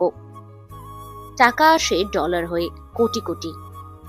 তার বাবার প্রভাবের কারণে পুলিশও কখনো এসব সম্পর্কে জানতে পারে না। পত্রিকায় কোনোদিনও এসব খবর আসে না, বরং মানুষ ভাবে আকাশ একজন সফল ব্যবসায়ী, তরুণ উদ্যোক্তা, ভবিষ্যতে নেতা। কিন্তু আড়ালের গল্পটা শুধু সাদিক আর তার দলের লোকেরাই জানে। তবে পত্রিকাতে আসে প্রতিনিয়ত নিখোঁজ হওয়ার খবর, কলেজ পড়ুয়া মেয়ে নিখোঁজ, এমন নিউজ রোজই ছাপা হয়। কিন্তু পুলিশ তার কোনো হদিশই খুঁজে পায় না। তাই আকাশের চোখে এভাবে শিলারা শুধু একটা সংখ্যা, কিন্তু প্রত্যেকটি মেয়ের পিছনে আছে একটা পরিবার, একটা স্বপ্ন, একটা ভবিষ্যৎ। তো মায়ের একমাত্র মেয়ে, কেউ বাবার গর্ব, কেউ ভাইয়ের স্নেহভাজন। সবকিছু ধ্বংস হয়ে যায় আকাশের অন্ধকার খেলায়। শিলার পরিবার হয়তো খুঁজতে থাকবে তাকে, থানায় যাবে, পোস্টারও ছাপাবে, কিন্তু কোনো উত্তর পাবে না। কারণ আকাশের হাত অনেক লম্বা, রাত গভীর হয়, শহরের আলো ঝলমল করে। আকাশ তার কক্ষে জানালায় দাঁড়িয়ে নিচের রাস্তা দেখে, গাড়ি চলে যাচ্ছে, হর্ন বাজছে, চারিদিকে মানুষের জীবনে স্বাভাবিকভাবেই চলছে, কিন্তু সেই স্বাভাবিকতার আড়ালে লুকিয়ে আছে ভয়ঙ্কর এক দুনিয়া। আকাশ জানে আগামীকাল নতুন কেউ আসবে, নতুন কোনো শিলা। সে ভালোবাসার স্বপ্নে বিভোর হয়ে তার কাছে আসবে, আর সেই স্বপ্নকেই আকাশ ভেঙে ফেলবে কয়েক মিনিটে, এক টুকরো সূচের খোঁচায়। কারণ আকাশের কাছে ভালোবাসা নেই, আছে শুধু ব্যবসা, শুধু লোভ, শুধু অন্ধকারের সাম্রাজ্য। আর আকাশের টার্গেটে থাকে সবসময় কলেজ পড়ুয়া মেয়েরা। সকালটা আজ অদ্ভুতভাবে শান্ত। ভোরের আলোয় আদনানের পুরো বাড়ি ভরিয়ে দিয়েছে। বাগানের গাছে বসা পাখিরা চিৎকার করে ডাকছে। দূর থেকে ভেসে আসছে মসজিদের মাইকের কোরআন তালাওয়াতের শব্দ। আদনান সাহেব আজ অনেকটা আগে ঘুম থেকে উঠেছেন। সাধারণত তিনি রাত জেগে কাজ করেন বলেই সকালে দেরি করে ওঠেন, কিন্তু আজ যেন হঠাৎ করেই ঘুম ভেঙে গেল। বিছানা ছেড়ে দেখলেন টেবিলের উপরে সাজানো আছে এক কাপ গরম চা আর দিনের পত্রিকা। জেসিয়া খাতুন প্রতিদিনের মতোই সকালের আয়োজন করে দিয়েছেন। আদনান সাহেব চেয়ারে বসে পত্রিকা খুলছেন, চা থেকে ধোঁয়া উঠছে, গন্ধটা মন শান্ত করছে। পত্রিকার শিরোনাম চোখে পড়ল। এবার নিখোঁজ হলো সিরাজগঞ্জের এক দোকানের মেয়ে শিলা, বয়স কেবল 20, কলেজ থেকে বাড়ি ফেরেনি। আদনান কয়েক মুহূর্তে সেই খবরের দিকে তাকিয়ে রইলেন। ভ্রুকুচকে গেল। সমাজটা দিনে দিনে কোথায় যাচ্ছে, এই প্রশ্নটা যেন তার চোখে ভেসে উঠল। তিনি পত্রিকাটা টেবিলে রেখেই চায়ে চুমুক দিলেন। চিন্তায় ভাঁজ পড়ল কপালে। ঠিক তখনই ঘরে প্রবেশ করলো নিলয়, সাদা শার্ট পরে, কালো প্যান্ট, সাধারণভাবে তবে বেশ পরিপাটি। তার চোখে ভদ্রতা আর মুখে অদ্ভুত শান্ত ভাব। আদনান সাহেব তাকালেন, মাথা নেড়ে বসলে বললেন। নিলয় ভদ্রভাবে বসলো, কিন্তু চোখে হঠাৎই পত্রিকার পাতায় আটকে যায়। খোঁজের খবরটা তার চোখে পড়লো। কয়েক সেকেন্ড চুপ হয়ে তাকিয়ে রইল। মনে হলো খবরটা তাকে নাড়া দিয়েছে। ঠিক সে সময় আদনান সাহেব ধীর স্বরে বললেন, গাড়ি চালাতে পারো? হ্যাঁ পারি, শিখেছিলাম কলেজে থাকতে, কয়েকবার ড্রাইভ করছি। গুড। আমার মেয়ের আফ্রিদের সব দায়িত্ব তোমার উপর। আজ থেকে শুরু হবে তোমার আসল কাজ। এই নাও গাড়ির চাবি। টেবিল থেকে গাড়ির চাবিটা তুলে নিলয়ের দিকে বাড়িয়ে দিলেন তিনি। নিলয় সম্মান দেখিয়ে হাত বাড়িয়ে চাবিটা নিল, মুখে দৃঢ়তা নিয়ে বলল, জি স্যার, আমি সাবধানে রাখবো ম্যামকে। আদনান গভীর দৃষ্টিতে ছেলেটার দিকে তাকিয়ে রইলেন। তার চোখ যেন পরীক্ষা করছে এই ছেলে সত্যিই পারবে তো দায়িত্ব নিতে। কিন্তু নিলয়ের দৃঢ় কণ্ঠস্বর আর ভদ্রতা দেখে মনে মনে সন্তুষ্ট হলেন। ঠিক তখনই ঘরে প্রবেশ করলো আফ্রিদ। আজকে যেন সে অন্যরকম লাগছে। নীল রঙের কুর্তি, সাদা লেগিংস, কাঁধে ঝুলানো ব্যাগ আর ঠোঁটে হালকা লিপস্টিক, চুলগুলো সুন্দর করে সাজানো। পুরো মানুষটার মধ্যেই তরুণী আত্মবিশ্বাস ঝলমল করছে। নিলয় বলে, চলো আমি রেডি। তার কণ্ঠে সেই চিরচেনা উদ্দীপনা। আদনান চায়ের কাপে চুমুক দিয়ে তাকালেন, তারপরে বললেন, সাবধানে যেও। তোমাকে ছাড়া তো আর কোথাও যাই না, চিন্তা করো না বাবা। এবার নিলয় দ্রুত উঠে দাঁড়ায়, হাতে গাড়ির চাবি। সে এগিয়ে গেল আফ্রিদের সাথে। গাড়ির রং কালো, নতুন ধাঁচের, ভিতরে এয়ার কন্ডিশনার। ড্রাইভারের আসনে বসলো নিলয়, আফ্রিদ যাত্রীর আসনে। খুশি মনে আয়নায় নিজের মুখ একবার দেখে নিল। গাড়ি ধীরে ধীরে গেট পেরিয়ে বের হয়। কিছুক্ষণ নীরবতা, শুধু ইঞ্জিনের শব্দ আর রাস্তায় মানুষজনের কোলাহল। আফ্রিদ হঠাৎই বলল, তুমি গাড়ি চালাতে জানো জেনেই অবাক হচ্ছি। বাবাকে তো দেখি কাউকে সহজে বিশ্বাস করে না। তোমার হাতে চাবি দিল মানে তুমি কিছু একটা হয়েছো তার কাছে। আমি শুধু আমার দায়িত্ব পালন করছি। আপনার বাবা আমাকে বিশ্বাস করেছেন, এটাই আমার জন্য যথেষ্ট। আফ্রিদ মুচকি হাসলো। নিলয়ের কথা যেন তার কানে বাজে। সে বলে, তুমি সবসময় এত সিরিয়াস থাকো, হাসতে জানো না? হ্যাঁ জানি। ওয়াও, অবশেষে হাসলে। তারপরে দুজনেই হেসে উঠল। গাড়ির ভিতরে যেন এক ধরনের স্বস্তির পরিবেশ তৈরি হয়। কলেজ ক্যাম্পাস আজ বেশ জমজমাট। সকালবেলায় ভিড়, ছাত্রছাত্রীদের দৌড়ঝাঁপ, গাড়ির হর্ন, চারপাশের মুখরিত। গেটে ঢুকতেই গাড়ি থামালো নিলয়, মানে পার্কিং এরিয়াতে গাড়ি রাখলো। নিলয় আগে নেমে আফ্রিদের জন্য দরজা খুলে দিল। গাড়ি থেকে নামলো আফ্রিদ, তার সাথে নামলো নিলয়ও। সোজা দাঁড়িয়ে গেল সে, যেন ছায়ার মতো পাশে থাকার জন্য প্রস্তুত। তখনই চারপাশের মেয়েদের চোখে পড়লো নতুন ছেলেটা। বিশেষ করে আফ্রিদের বান্ধবীরা তাকিয়ে থাকে সেদিকে। ছেলেটা লম্বা, সুদর্শন, গায়ের রং ফর্সা, চেহারাতে অদ্ভুত এক শান্ত ভাব, একেবারে সিনেমার নায়কদের মতো। মেঘা, বৃষ্টি, সাজিম, শুভ এগিয়ে আসে আফ্রিদের দিকে। কি রে দোস্ত, তুই ভার্সিটিতে আসবি জানালি না কেন? কেন রে, তোরাও তো জানাস না? না মানে সাবধান করতাম আর কি। আফরাজ কিন্তু আজকে এসেছে। কাকু বজ্জাত ভেবেছিল তুলে নিয়ে বিয়ে কর, কত সাহস! কিন্তু তোর পেছনে এই মালটা কে রে? নিলয়ের দিকে তাকায় সবাই। আফ্রিদ হেসে বলে, আর বলিস না, কালকে অমন ঘটনার পর বাবা সারাটা সময় বডিগার্ড খুঁজে বেরিয়েছে। শেষ মাঝরাতে ছেলেটাকে বাসায় আনে, বডিগার্ড হিসেবে লাগিয়ে দিয়েছে। সবাই তাকায় আবারও নিলয়ের দিকে। তোরা কি থামবি? কিছু ছেলে হিংসা ভরে তাকালো। আবারও কত মেয়েরা একরকম ক্রাশ খেলো। কেউ কেউ লুকিয়ে ছবি তুলতে লাগলো। আফ্রিদ হেসে নিলয়কে বলল, দেখছো, তুমি এখন পুরো ক্যাম্পাসের সেলিব্রিটি হয়ে গেছো। নিলয় মৃদু হাসলো, কিছু বলল না। তার চোখে সবসময় চারপাশে ঘুরছে, কোথাও কোনো বিপদ আছে কিনা খুঁজছে। এমন সময় আফরাজ আর তার বন্ধুরা আসে আফ্রিদের সামনে। আফরাজ এসে আফ্রিদের হাত ধরে বলে, শোনো আফরিদ, তোমাকে ভালোবাসি বলে খারাপ কিছু করিনি। এবার যদি আবার তোমাকে নিয়ে যেতে পারি, বিয়ের আগে তোমাকে প্রেগনেন্ট করব। আফরাজ, ফালতু কথা বলবা না, হাত ছাড়ো বলছি। তোমার এসব কথা শোনার সময় নেই। কেন নেই? বিয়ে করতে চেয়েছিলাম, তুমি কেন না করে দিচ্ছ আমাকে? কি কমতি আছে আমার? তোমাকে আমার ম্যাম বলেছে হাতটা ছেড়ে দিতে। হাত ছাড়ো। একটা গম্ভীর কণ্ঠ শুনতে পায় আফরাজ। ঘুরে তাকিয়ে দেখে একটা ছেলে দাঁড়িয়ে আছে। আফরাজের থেকে একটু লম্বা ছেলেটা, সে নিলয়। নিলয়কে দেখে আফরাজ আরো শক্ত করে আফরিদের হাত ধরল। আফরিদ হাত ছাড়ানোর চেষ্টা করে। নিলয় এগিয়ে আসে। কি ব্যাপার? মালটা কেড়ে? পরিচয়টা না হয় সময় হলে জানবে। আমার কাছে লাস্ট ওয়ার্নিং বলে কিছু নেই। হাত ছাড়তে বলেছি, ছাড়ুন। এগিয়ে এসে আফরাদের হাত অনেক জোরে চেপে ধরে, যেন রক্ত চলাচল বন্ধ হয়ে যায়, যাবার মতো অবস্থা হয়। সে দ্রুত আফরিদের হাত ছেড়ে দেয়। আফরাজ অবাক হয়।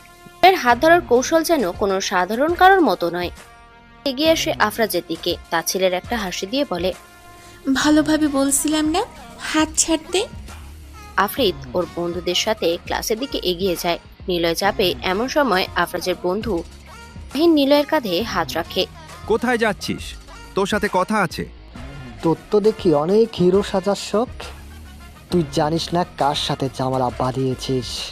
এমপির ছেলে আমি। তোকে এই শহর, এই দুনিয়া থেকে সরাবো আমি। Best of luck bro. Niloy ঘুরে তাকায়, কাঁধ থেকে হাত সরিয়ে দেয়। ক্লাসরুমের দিকে হাঁটতে হাঁটতে আফরিদের বন্ধুবৃদ্ধের সাথে কথা বলতে থাকে, কিন্তু তার ভিতরে কোথাও যেন গর্ব কাজ করছে। এমন একজন বডিগার্ড আছে আমার। বন্ধুরা আবারও ঠাট্টা শুরু করলো। আরে আফরিদ, আমাদেরও এমন বডিগার্ড ভাড়া করে দে তো। ছেলেটাকে কোথায় পেলি রে? এই যে তোরা চুপ কর, ও আমার বডিগার্ড, আর কারো না। সবাই হেসে উঠল। শহরের একটা এতিমখানার পাশে একটা বিরাট বড় ধাবা আছে। সেই ধাবার ভিতরেই লাশ হয়ে পড়ে আছে 8 বছরের দুটো ছেলে। ধাবার কিনারায় উল্টো আর সোজা হয়ে পড়ে আছে লাশ। লাশ দুটোতেই কাক এসে ঠোকরাচ্ছে, তাই মানুষ টের পায়। মুহূর্তেই সেখানে পুলিশ, মিডিয়ার লোক চলে আসে। ঘটনা ছড়িয়ে পড়ে অনেক দূর অব্দি। কিন্তু এই ছেলে দুটো কারা? পুলিশ আশেপাশে খোঁজ করে জানতে পারে আল হিকমা এতিমখানা থেকে 2 জন ছেলে। পুলিশ সেখানে আসে। এই এতিমখানার মালিক জয় আহমেদ পুলিশদের সামনে বসে আছে। পুলিশ অফিসার অনেক সোজাসুজি প্রশ্ন করলেন জয়কে। জয় সাহেব, আপনার এতিমখানা থেকে 2 জন ছেলে মারা গেছে। তাদের লাশ পুকুরের পানিতে ভেসে থাকতে দেখা গেছে। আপনি কি জানেন এসব বিষয়ে? দেখুন অফিসার, আমি অনেক কাজে ব্যস্ত থাকি, তবে শুনেছি ওই ছেলে দুটো নাকি প্রায় রোজ বাজারে চুরি ছিনতাই করে বেড়াতো। এক অফিস রুমের আশেপাশে তাকায়। টেবিলে 1 প্যাকেট সিগারেট পড়ে থাকতে দেখে সে। জয় চোখে অদৃশ্য এক ছোঁয়া যেন। অনেক আবারও বলে, তাদের গায়ে আঘাতের চিহ্ন, মনে হচ্ছে আগেই পিটিয়ে মারা হয়েছে, তারপর লাশ পানিতে ফেলে দেয়া হয়েছে। অনেকের মনে হাজারটা প্রশ্ন, তবে সে জানে জয়ের হাত অনেক লম্বা। সমাজে তার নাম ডাকও আছে। জয় বলে, ওই যে বললাম না ওদের নামে চুরি ছিনতাই এর নানা কমপ্লেন আসতো, হয়তো জনতার মারধর করেছে। আমি এসব জানি না, কেন মেরেছে ঠিক জানি না, তবে যতদূর মনে হচ্ছে ওরা এখানে অনেকের সাথে ঝামেলা করত। একদিন শাস্তি দিয়েছিলাম। আপনার এতিমখানার ছেলেরা মরল, আপনি খোঁজ রাখলেন না? খোঁজ তো নিয়েছি, আপনি এখন আসতে পারেন, আমার একটা কাজ আছে, যেতে হবে। ঠিক আছে, পরে আবার আসবো। জয়ের কথায় অনেক চলে যায় সেখান থেকে। জয় ডাক দেয় ওর লোক রাফিকে। রাফি এগিয়ে আসে। রাফির গালে কষে একটা চড় মেরে বলে, শুয়োরের বাচ্চা, তোদেরকে বলেছিলাম না লাশ দুটো শহরের বাইরে ফেলতে, এখানে ফেলেছিস কেন? ভাই, ভুল হয়ে গেছে। তোর ভুল তোর মায়ের, গুজে দেব শালা কিরপোলা। এমনিতে ওই দুটো ছেলের জন্য আমার 20 লাখ টাকার ড্রাগস ধরা পড়েছে, তোদের সব কাটাতে যে কি করব। জয় পাগলের মতো ঠান্ডা কণ্ঠে বলল কথাগুলো। জয় টেবিলের উপর থেকে সিগারেটের প্যাকেট থেকে সিগারেট বের করে আগুন জ্বালালো। কোমর থেকে পিস্তল বের করে কপালের সাথে ঘষতে ঘষতে বলল, মাল রেডি কর, এবার রাতে নয় দিনের বেলা ভিক্ষুক করা ছেলেদের মাধ্যমে বর্ডারে মাল পৌঁছে দিতে হবে। আমি নিয়েছি ওই দুটো ছেলের বিষয়। জয় কোমরে পিস্তলটা গুজে চলে যায় সেখান থেকে। রফিদের ধরে যেন প্রাণ ফিরে পায়। বড় রকমের কোনো ভুল করে ফেলেছে ওরা। জয় হলো নামের এতিমখানা চালায়, সমাজে ভালো মানুষের মুখোশ পরে আছে, কিন্তু আসলে সে বড় সিন্ডিকেট তৈরি করে রেখেছে। নিলয় দাঁড়িয়ে আছে ভার্সিটির পার্কিং লটে গাড়ির পাশে। চারপাশে তখনও কিছু ছাত্রছাত্রী আছে, কিন্তু দূরে দাঁড়িয়ে। সবাই একটু অদ্ভুতভাবে তাকাচ্ছে, কারণ নিলয়ের সামনে এসে দাঁড়িয়েছে আফরাজ আর তার 4 জন বন্ধু। 5 জনে অদ্ভুত একটা গ্যাংয়ের মতো। কলেজের সবাই এদেরকে ভয় পায়। আফরাজ 2 হাত কোমরে দিয়ে দাঁড়িয়ে নিলয়কে কটমট করে তাকিয়ে বলে উঠল, আপ্রীতের চামচা, আজকে তোকে এখানে মারতে এসেছি। দেখি তোর গায়ে কত জোর আছে। বলে শুনেও নিলয়ের চোখে এক ফোঁটা পরিবর্তন দেখা গেল না। মুখে কোনো রাগও নেই, কোনো ভয়ও নেই। সে স্ত্রী দৃষ্টিতে আফরাজকে দেখছে। মনে হচ্ছে যেন ছেলেটা কথা না বলে চোখ দিয়ে বুঝিয়ে দিচ্ছে, আমি লড়াই করার জন্য এখানে দাঁড়াইনি, কিন্তু দরকার হলে পিছিয়েও যাব না। নিলয় ভিতরে ভিতরে জানে কাজ আফ্রিদকে নিরাপদ রাখা, নিজের জন্য সে ঝগড়া করতে আসেনি। তবে সে এটাও জানে, যদি আফ্রিদ কটাক্ষ করে বা ওর নাম ধরে টেনে কিছু বলে, তখন সে নিশ্চুপ বসে থাকবে না। রাজ গলার স্বরটা আরেকটু উঁচু করে বলল, কিরে, চুপ মেরে আছিস কেন? ভয় পেয়ে গেছিস? আপনিকে বডিগার্ড দিলে আমরা থেমে যাব ভেবেছিস? আজকে তোকে শিখিয়ে দিব আপ্রীতির কাছে থাকার মানে কি। আমি ওকে ভালোবাসি, আপনিকে আমি বিয়ে করবই। আমার সামনে কিছুই বাধা হয়ে থাকবে না। লোকেদের দিকে তাকাতেই ইশারা করেই 2 জন এগিয়ে এলো। তারা নিলয়ের গায়ের দিকে ধাক্কা দিতে লাগলো, কিন্তু নিলয় এতটাই ঠান্ডা মাথায় দাঁড়িয়ে আছে যেন কিছুই হয়নি। ধাক্কা খেয়েও টলেনি, বরং নিঃশব্দে তাদের চোখের দিকে তাকালো। দূরে দাঁড়িয়ে থাকা ছাত্রছাত্রীদের গুঞ্জন চলছে। কেউ বলছে, ওই ছেলে আফ্রিদের বডিগার্ড না? আফরাদের সাথে কেন যে লাগতে গেল? ছেলেটা স্ট্রং, আফরাজকে তো সবাই চিনে। ওর হাতে পড়ে অনেক ছেলেই হাসপাতালে গেছে। কিন্তু নিলয়ের ভাব অন্যরকম। সে জানে মারামারির পিছনে পড়লে পরিস্থিতি আরো খারাপ হবে, আফ্রিদের সুনাম ক্ষণ্ণ হবে। তবুও আফরাজ থামছে না। সে বলল, আজকে তোর মুখে মেরে বাঁকা না করলে আমার নাম আফরাজ নই। ছেলেরা লাগাও এটার উপরে। চারপাশ থেকে 4 জন এগিয়ে এলো। একজন ঘুষি ছড়ল নিলয়ের দিকে। নিলয় পাশ কাটিয়ে সরে যায়। আরেকজন পিছন থেকে লাথি মারতে গেল। নিলয় হাত দিয়ে, তখনও নিলয় কাউকে আঘাত করেনি, শুধু আত্মরক্ষা করেছে। ছেলেরা রেগে গিয়ে চিৎকার করতে লাগলো, একে ধরে ফেল, বেশি চালাকি দেখাচ্ছে। এভাবে মারামারি যতক্ষণ তুঙ্গে। ছেলেটা ভালো ফাইটিং জানে। ওদিকে আফ্রিদ ক্লাসরুমে বসে আছে। তখনই হঠাৎ করে এক বন্ধু দৌড়ে এসে ক্লাসরুমে ঢুকলো। বেশ হাঁপাতে হাঁপাতে সে আফ্রিদকে বলল, আফ্রিদ, তুই ক্লাস করছিস আর তোর বডিগার্ডকে বাইরে মারছে আফরাজেরা। শুনে আফ্রিদের চোখ বড় হয়ে গেল। সে চেয়ারে বসে আর থাকতে পারল না। বই ফেলে উঠে দৌড়ে বেরিয়ে আসে। করিডোর পেরিয়ে সিঁড়ি নেমে এক ছুটে চলে গেল পার্কিং লটে। দূর থেকে আফ্রিদ দেখতে পেল নিলয়কে ঘিরে রেখেছে 5 জন। নিলয় একা দাঁড়িয়ে, কারোর আঘাত খাচ্ছে না, আর কাউকে আঘাতও করছে না, শুধু প্রতিটা আক্রমণ ঠেকাচ্ছে। আফ্রিদ চিৎকার করে উঠল, আফরাজ থামো! সবাই চোখ ঘুরে তাকালো তার দিকে। আফরাজ মুচকি হেসে বলল, এই যে নায়িকা হাজির। আফ্রিদ, তোমার বডিগার্ডকে বাঁচাতে আসছো নাকি? আফ্রিদ রেগে গম গম করতে করতে সামনের দিকে এগিয়ে দাঁড়ালো। সে বলল, আফরাজ, এটা কি ছিল? ভার্সিটিতে তুমি তোমার মারামারির আড্ডা বানাচ্ছ? নিলয়কে কেন মেরেছ? কারণ ও তোমাকে পাহারা দেয়। তুমি কি ভেবেছ একটা দেহ রেখে এনে আমাদের ভয় দেখাবে? নিজেকে সামলে রাখবে। এটা আমার সিদ্ধান্ত। আমার বাবা যাকে পাঠিয়েছে তাকে কেউ হাত দিতে পারবে না। আর নিলয়, তুমি কি বডিগার্ড? হ্যাঁ, আমি কাউকে মারতে আসিনি ম্যাম, আমি শুধু দায়িত্ব পালন করছি। যদি আপনার কাছে কেউ আসতে চায় আর আপনি তা যদি গ্রহণ না করেন, তবে আমি তাকে সামলে নেব। আপনি আমাকে ফিরতে বললে আমি ফিরব। আফ্রিদ পাশে দাঁড়িয়ে মাথা নেড়ে সমর্থন জানালো। চারপাশে যারা দাঁড়িয়ে ছিল তারা দৃশ্যটাকে দেখে আরো অবাক। সবাই ভাবছে এই ছেলেটার ভিতরে আলাদা কিছু আছে। আফরাজ এক মুহূর্ত থেমে গেল। তার চোখে বিরক্তি, অপমান। সে ঠোঁটে বলল, আজকে তোকে ছাড়ছি আবৃতের জন্য, কিন্তু মনে রাখিস একদিন তোকে মাটিতে ফেলে দেব মেরে। সে ঘুরে দাঁড়ালো। বাকিরা অনিচ্ছা থাকা সত্ত্বেও পিছু নিল। আফ্রিদ দীর্ঘশ্বাস ছেড়ে নিলয়ের দিকে তাকিয়ে বলে, তুমি ঠিক আছো তো? আমি ভালো আছি ম্যাম। আফ্রিদ কিছুক্ষণ চুপ হয়ে রইল, তারপর মুচকি হেসে বলল, জানো, আমি ভাবছিলাম তুমি হয়তো তাদের সাথে মারামারি করবে, কিন্তু তুমি শুধু আত্মরক্ষা করলে। মারামারি আমার কাজ না, আমার কাজ শুধু আপনাকে নিরাপত্তা রাখা। আফ্রিদের চোখে কেমন যেন এক ভরসার ঝলক ফুটে উঠল। আকাশ বসে আছে একটা বিশাল ঘরে। ঘরটা দেখতে যেন কোনো 5 তলা হোটেলের কনফারেন্স রুম। চারপাশে ঝাড়বাতির আলো, মেঝেতে নরম কার্পেটে বিছানো, দেওয়ালে আধুনিক চিত্রকর্ম ঝুলছে, কিন্তু সেই চাকচিক্যের আড়ালে লুকিয়ে আছে এক ভয়ঙ্কর অন্ধকার। সামনে লম্বা টেবিলে ঘিরে বসা 10 জন যুবক। তারা সবাই সুদর্শন, পরিপাটি পোশাক পরা, কারো চোখে চশমা, কারোর হাতে দামি ঘড়ি, কিন্তু তাদের হাসির আড়ালে লুকিয়ে আছে পাপের ইতিহাস। প্রত্যেকেই আকাশের দলের সদস্য। প্রায় 3 বছর হলো তারা আকাশের হয়ে কাজ করছে। কলেজ, ভার্সিটি, ক্লাব, ফেসবুক, যেখানে সুযোগ পায় মেয়েদেরকে ফাঁদে ফেলে নিয়ে আসে এই ছেলেরা।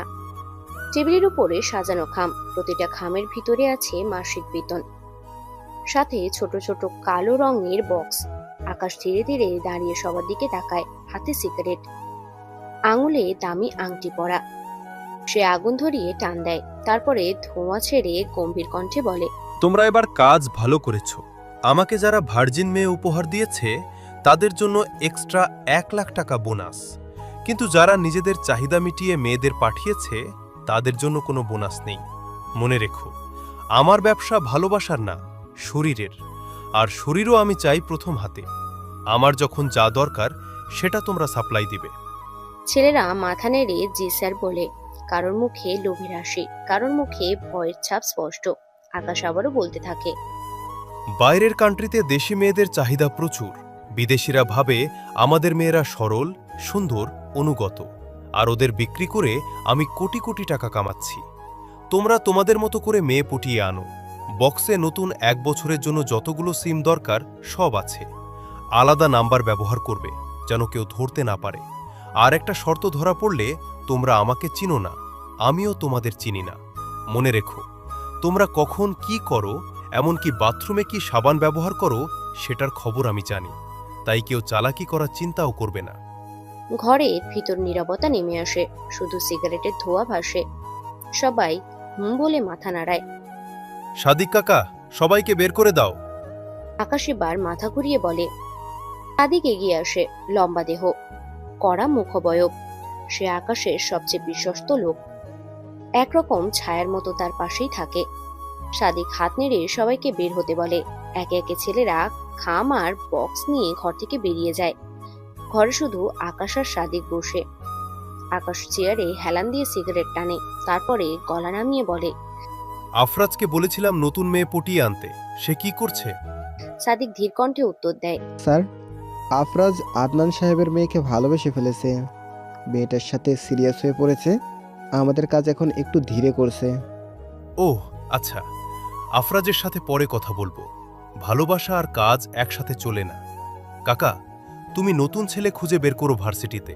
এমন ছেলে চাই যার প্রথম দেখাতেই মেয়ে পটবে। ঠিক আছে, আমি 2-1টা ছেলেকে নজরে রেখেছি, তাদের দিয়ে টেস্ট করিয়ে নেব। যাদের কথায় মেয়ে গলে যায় তারাই আমাদের কাজের লোক। আকাশ সাদিকের কথা শুনে তৃপ্তির হাসি হেসে বলে, এটাই চাই। আমাদের দরকার টাকা। আমি যাই মসজিদে টাকা দান করি। আমি কিছুই করি না, সবই উপরওয়ালার ইশারা। উনি যা দেন আমি তা দান করি। আল্লাহর পথে দান করতে হয়। আর হ্যাঁ, কাজ শেষে নামাজ পড়তে ভুলবে না। সাদিকও হেসে ফেলে। সে বলে, স্যার, আল্লাহর নাম আমাদের ঢাল। মানুষ ভাবে আমরা খোদাভীরু, অথচ আমরা পৃথিবীর সবচেয়ে বড় খেলোয়াড়। দুজনের হাসি মিশে যায়। আকাশ হঠাৎই দাঁড়িয়ে জানলার দিকে তাকায়। বাইরে সূর্যাস্ত আলো ঝলমল করছে। সে হালকা গলায় বলতে থাকে, মানুষ ভাবে আমি শুধু ব্যবসায়ী, তারা জানে না আসল ব্যবসা কি। আমি প্রতিদিন মসজিদে টাকা দান করি, গরিবের হাতে ভাত তুলে দিই। সবাই ভাবে আমি আল্লাহর পথে দান করি, অথচ আমি যা করি সবই আল্লাহর ইশারা। উনি দেন, আমি দান করি। মানুষ আমাকে সাধু ভাবে, কিন্তু আসলে আমি কে তা কেউ জানে না। সাদিক দাঁড়িয়ে থাকে। আকাশ হঠাৎই হাতে ধরা রিমোটে চাপে। সামনের দেয়াল জুড়ে বিশাল স্ক্রিন ভেসে ওঠে। একটা ঘর, ক্যামেরার ভিতরে দৃশ্য। রুমের মধ্যে গাদাগাদি করে বসে আছে প্রায় ৩০ জন মেয়ে। কারোর বয়স 18, কারোর আবার 20-এর বেশি না। অনেকেই কান্নায় ভেঙে পড়ছে, কেউ চিৎকার করছে, কেউ দেওয়ালে মাথা টুকছে। তাদের চোখে আতঙ্ক, শরীরে ক্লান্তি, যেন সবাই জীবন্ত কবরের মধ্যে বন্দী। দেখছো কাকা, ওরা সবাই এখন আমার জালে বন্দী। শিগগিরই বিদেশে যাবে ওরা। সেখানে ওদের শরীর বিক্রি হবে ডলার আর রিয়ালে। আকাশ ঝরে হেসে ওঠে। সেই হাসিতে আসে হিংস্রতা, নিষ্ঠুরতা। সে যেন কোনো মানুষ না, রক্তচোষা দানব। ঠিক তখনই বাইরে ভেসে আসে আজানের ধ্বনি। আকাশের মুখে এক মুহূর্তে গম্ভীর হয়ে যায়। সে পকেট থেকে একটা সাদা টুপি বের করে মাথায় পরে। তারপর ড্রয়ার থেকে তাসবিহ তুলে নেয় হাতে। চলো কাকা, নামাজ পড়তে যাই। আল্লাহর কাছে কৃতজ্ঞতা প্রকাশ করতে হবে। মনে রাখবে, নামাজ, রোজা, জাকাত এগুলো আমাদের ধর্ম। আকাশের কথা শুনে সাদিক মাথা নিচু করে দাঁড়িয়ে থাকে। আকাশ দরজা দিকে এগিয়ে যায়, এক হাতে তাসবিহ, মাথায় টুপি, ঠোঁটে কোরআনের তালাওয়াতের মতো শব্দ ফিসফিস করছে। ঘরের ভিতরে টেবিলে এখনো পড়ে আছে সিগারেটের আধ খাওয়া অংশ, আর খামে টাকা, আর খালি বক্স। আর স্ক্রিনে এখনো কাঁদছে মেয়েরা, যাদের জীবনে আলো নিভে গেছে, কিন্তু দুনিয়ার কাছে সবকিছু ঢাকা পড়ে আছে আকাশের ভণ্ডামির সিগারেটের আধ খাওয়া অংশ, আর খামে টাকা, আর খালি বক্স। আর স্ক্রিনে এখনো কাঁদছে মেয়েরা, যাদের জীবনে আলো নিভে গেছে, কিন্তু দুনিয়ার কাছে সবকিছু ঢাকা পড়ে আছে কাঁদছে মেয়েরা, যাদের জীবনে আলো নিভে গেছে, কিন্তু দুনিয়ার কাছে সবকিছু ঢাকা পড়ে আছে আকাশের ভণ্ডামির আবরণে। বাইরে সে দানশীল ধর্মপ্রাণ ব্যবসায়ী যুবক। সংবাদপত্রে তার ছবি ছাপানো হয়। মসজিদের ইমাম তার নামে নিয়ে দুয়া করে, কিন্তু অন্দরমহলে সে হচ্ছে মানব পাচারকারী। এই যুবক। সংবাদপত্রে তার ছবি ছাপানো হয়। মসজিদের ইমাম তার নামে নিয়ে দুয়া করে, কিন্তু অন্দরমহলে সে হচ্ছে মানব পাচারকারী। মেয়েদের দেহকে পণ্য বানানো এক শয়তান। এই দুই মুখী তার অস্ত্র। একদিকে সমাজের চোখে সে সৎ, অন্যদিকে অন্ধকারের সে রাজা। স্ক্রিনে দেখা এক শয়তান। এই দুই মুখী তার অস্ত্র। একদিকে সমাজের চোখে সে সৎ, অন্যদিকে অন্ধকারের সে রাজা।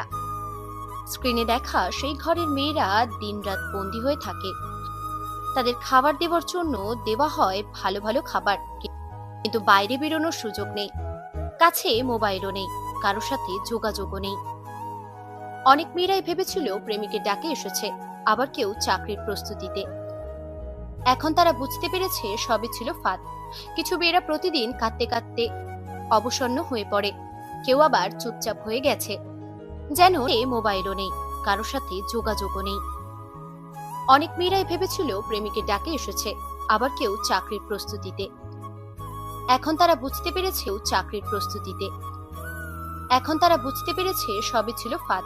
কিছু মেয়েরা প্রতিদিন কাঁদতে কাঁদতে অবসন্ন হয়ে পড়ে, কেউ আবার চুপচাপ হয়ে গেছে, যেন নির্বিকার মূর্তি, কিন্তু তাদের চোখে ভয়ের ছাপ সবসময় একই থাকে। আকাশ মসজিদের ভিতর ঢোকে, পাশে সাদিক। মানুষের ভিড় করে তার সাথে কর্মন্দ করতে, কারণ তারা জানে না আসল সত্যি। ইমাম সাহেব তাকে সম্মানের আসনে বসান। আকাশ মাথা নিচু করে তাসবিহ ঘোরাতে থাকে, যেন সে পৃথিবীর সবথেকে ধার্মিক মানুষ।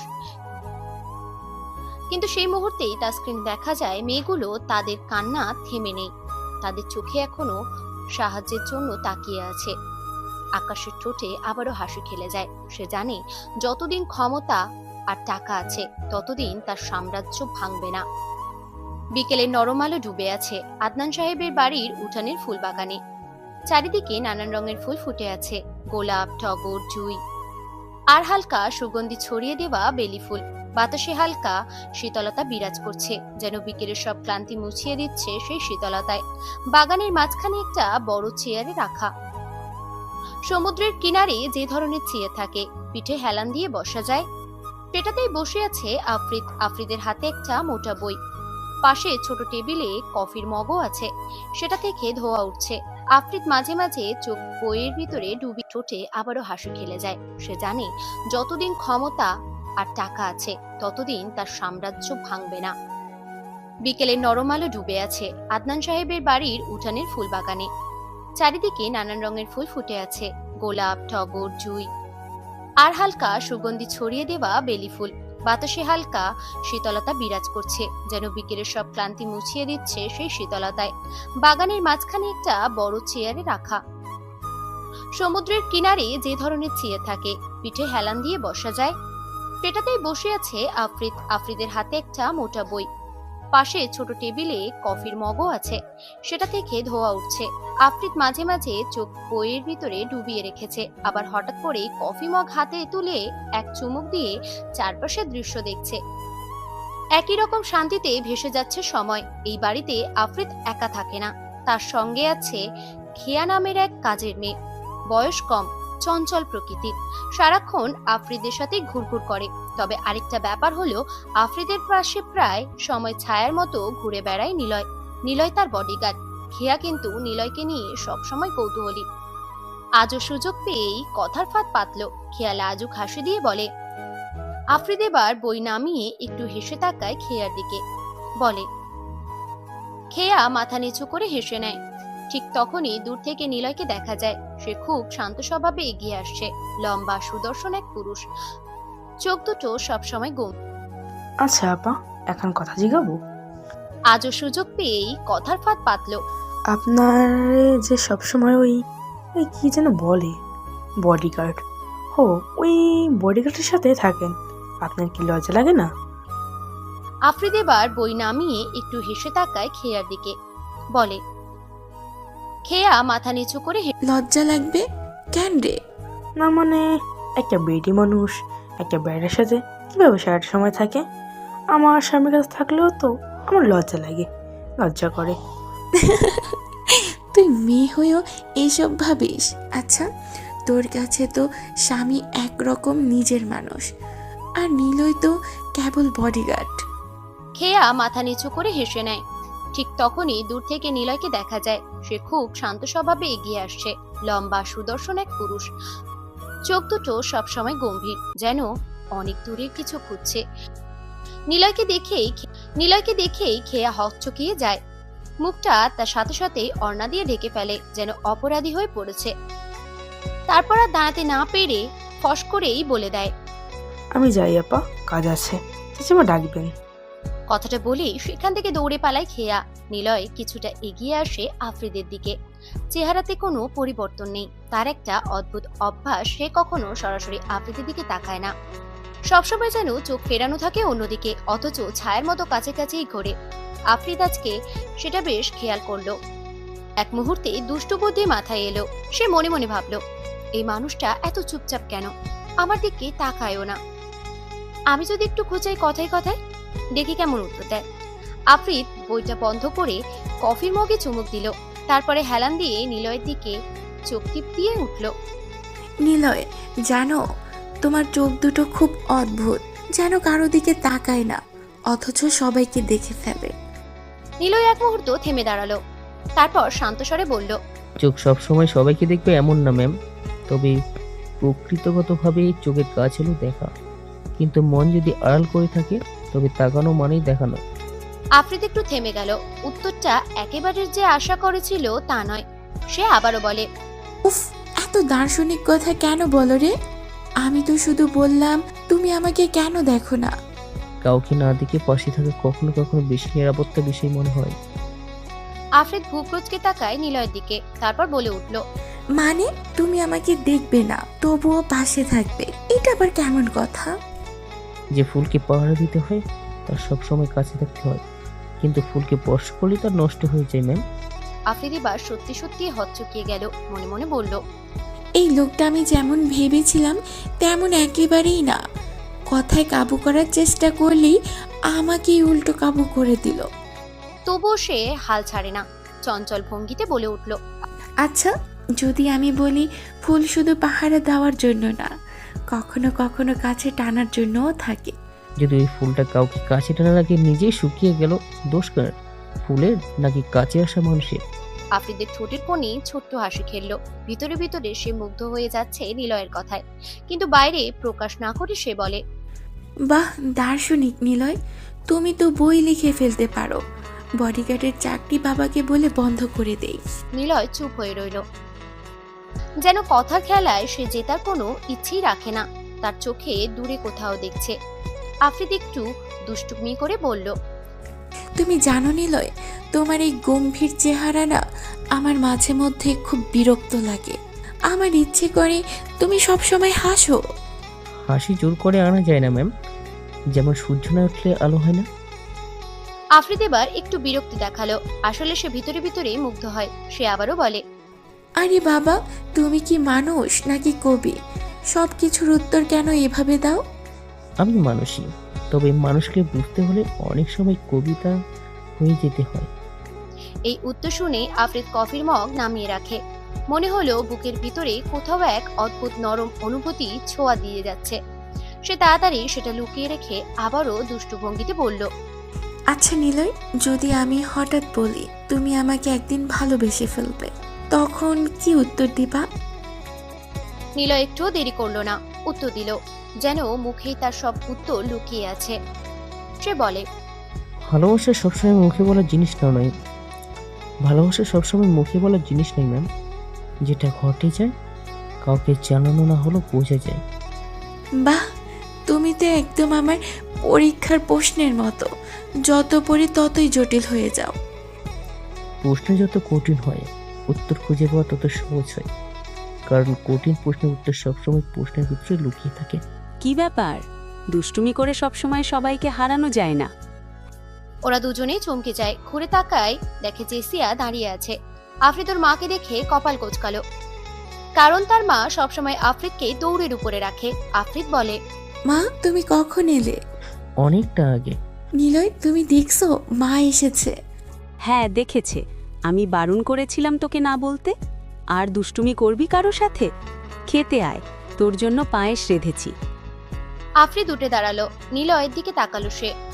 আফ্রিদ বুঝে গেছে নিলয়ের সাথে যতই দুষ্টুমি করুক, নিলয় তা চুপচাপ সহ্য করতে পারবে। বিকেলের আলো ধীরে ধীরে ম্লান হয়ে এলো।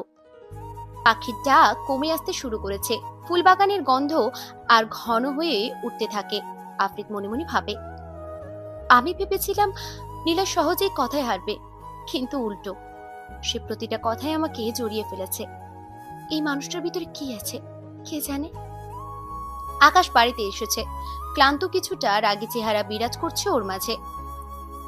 দরজার সামনে এসে সে কলিং বেল বাজাতেই ভিতর থেকে দৌড়ে আসে মিহি।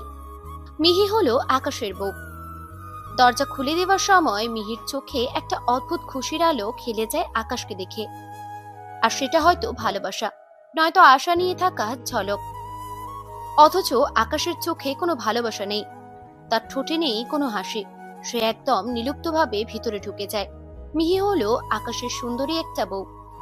একে অপরকে বিয়ের আগে ভালোবেসেছিল। আকাশ খুবই ভালোবাসা দিয়েছিল মিহিকে।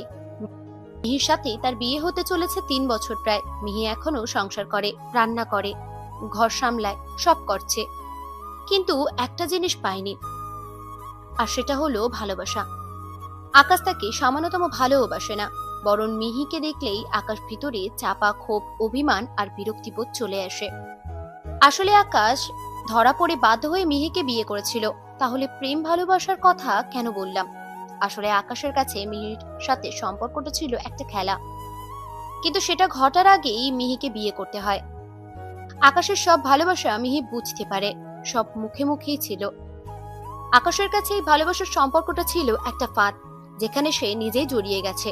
অথচ এই ফাঁদের শুরুটা হয়েছিল একেবারে অন্যরকম ভাবে।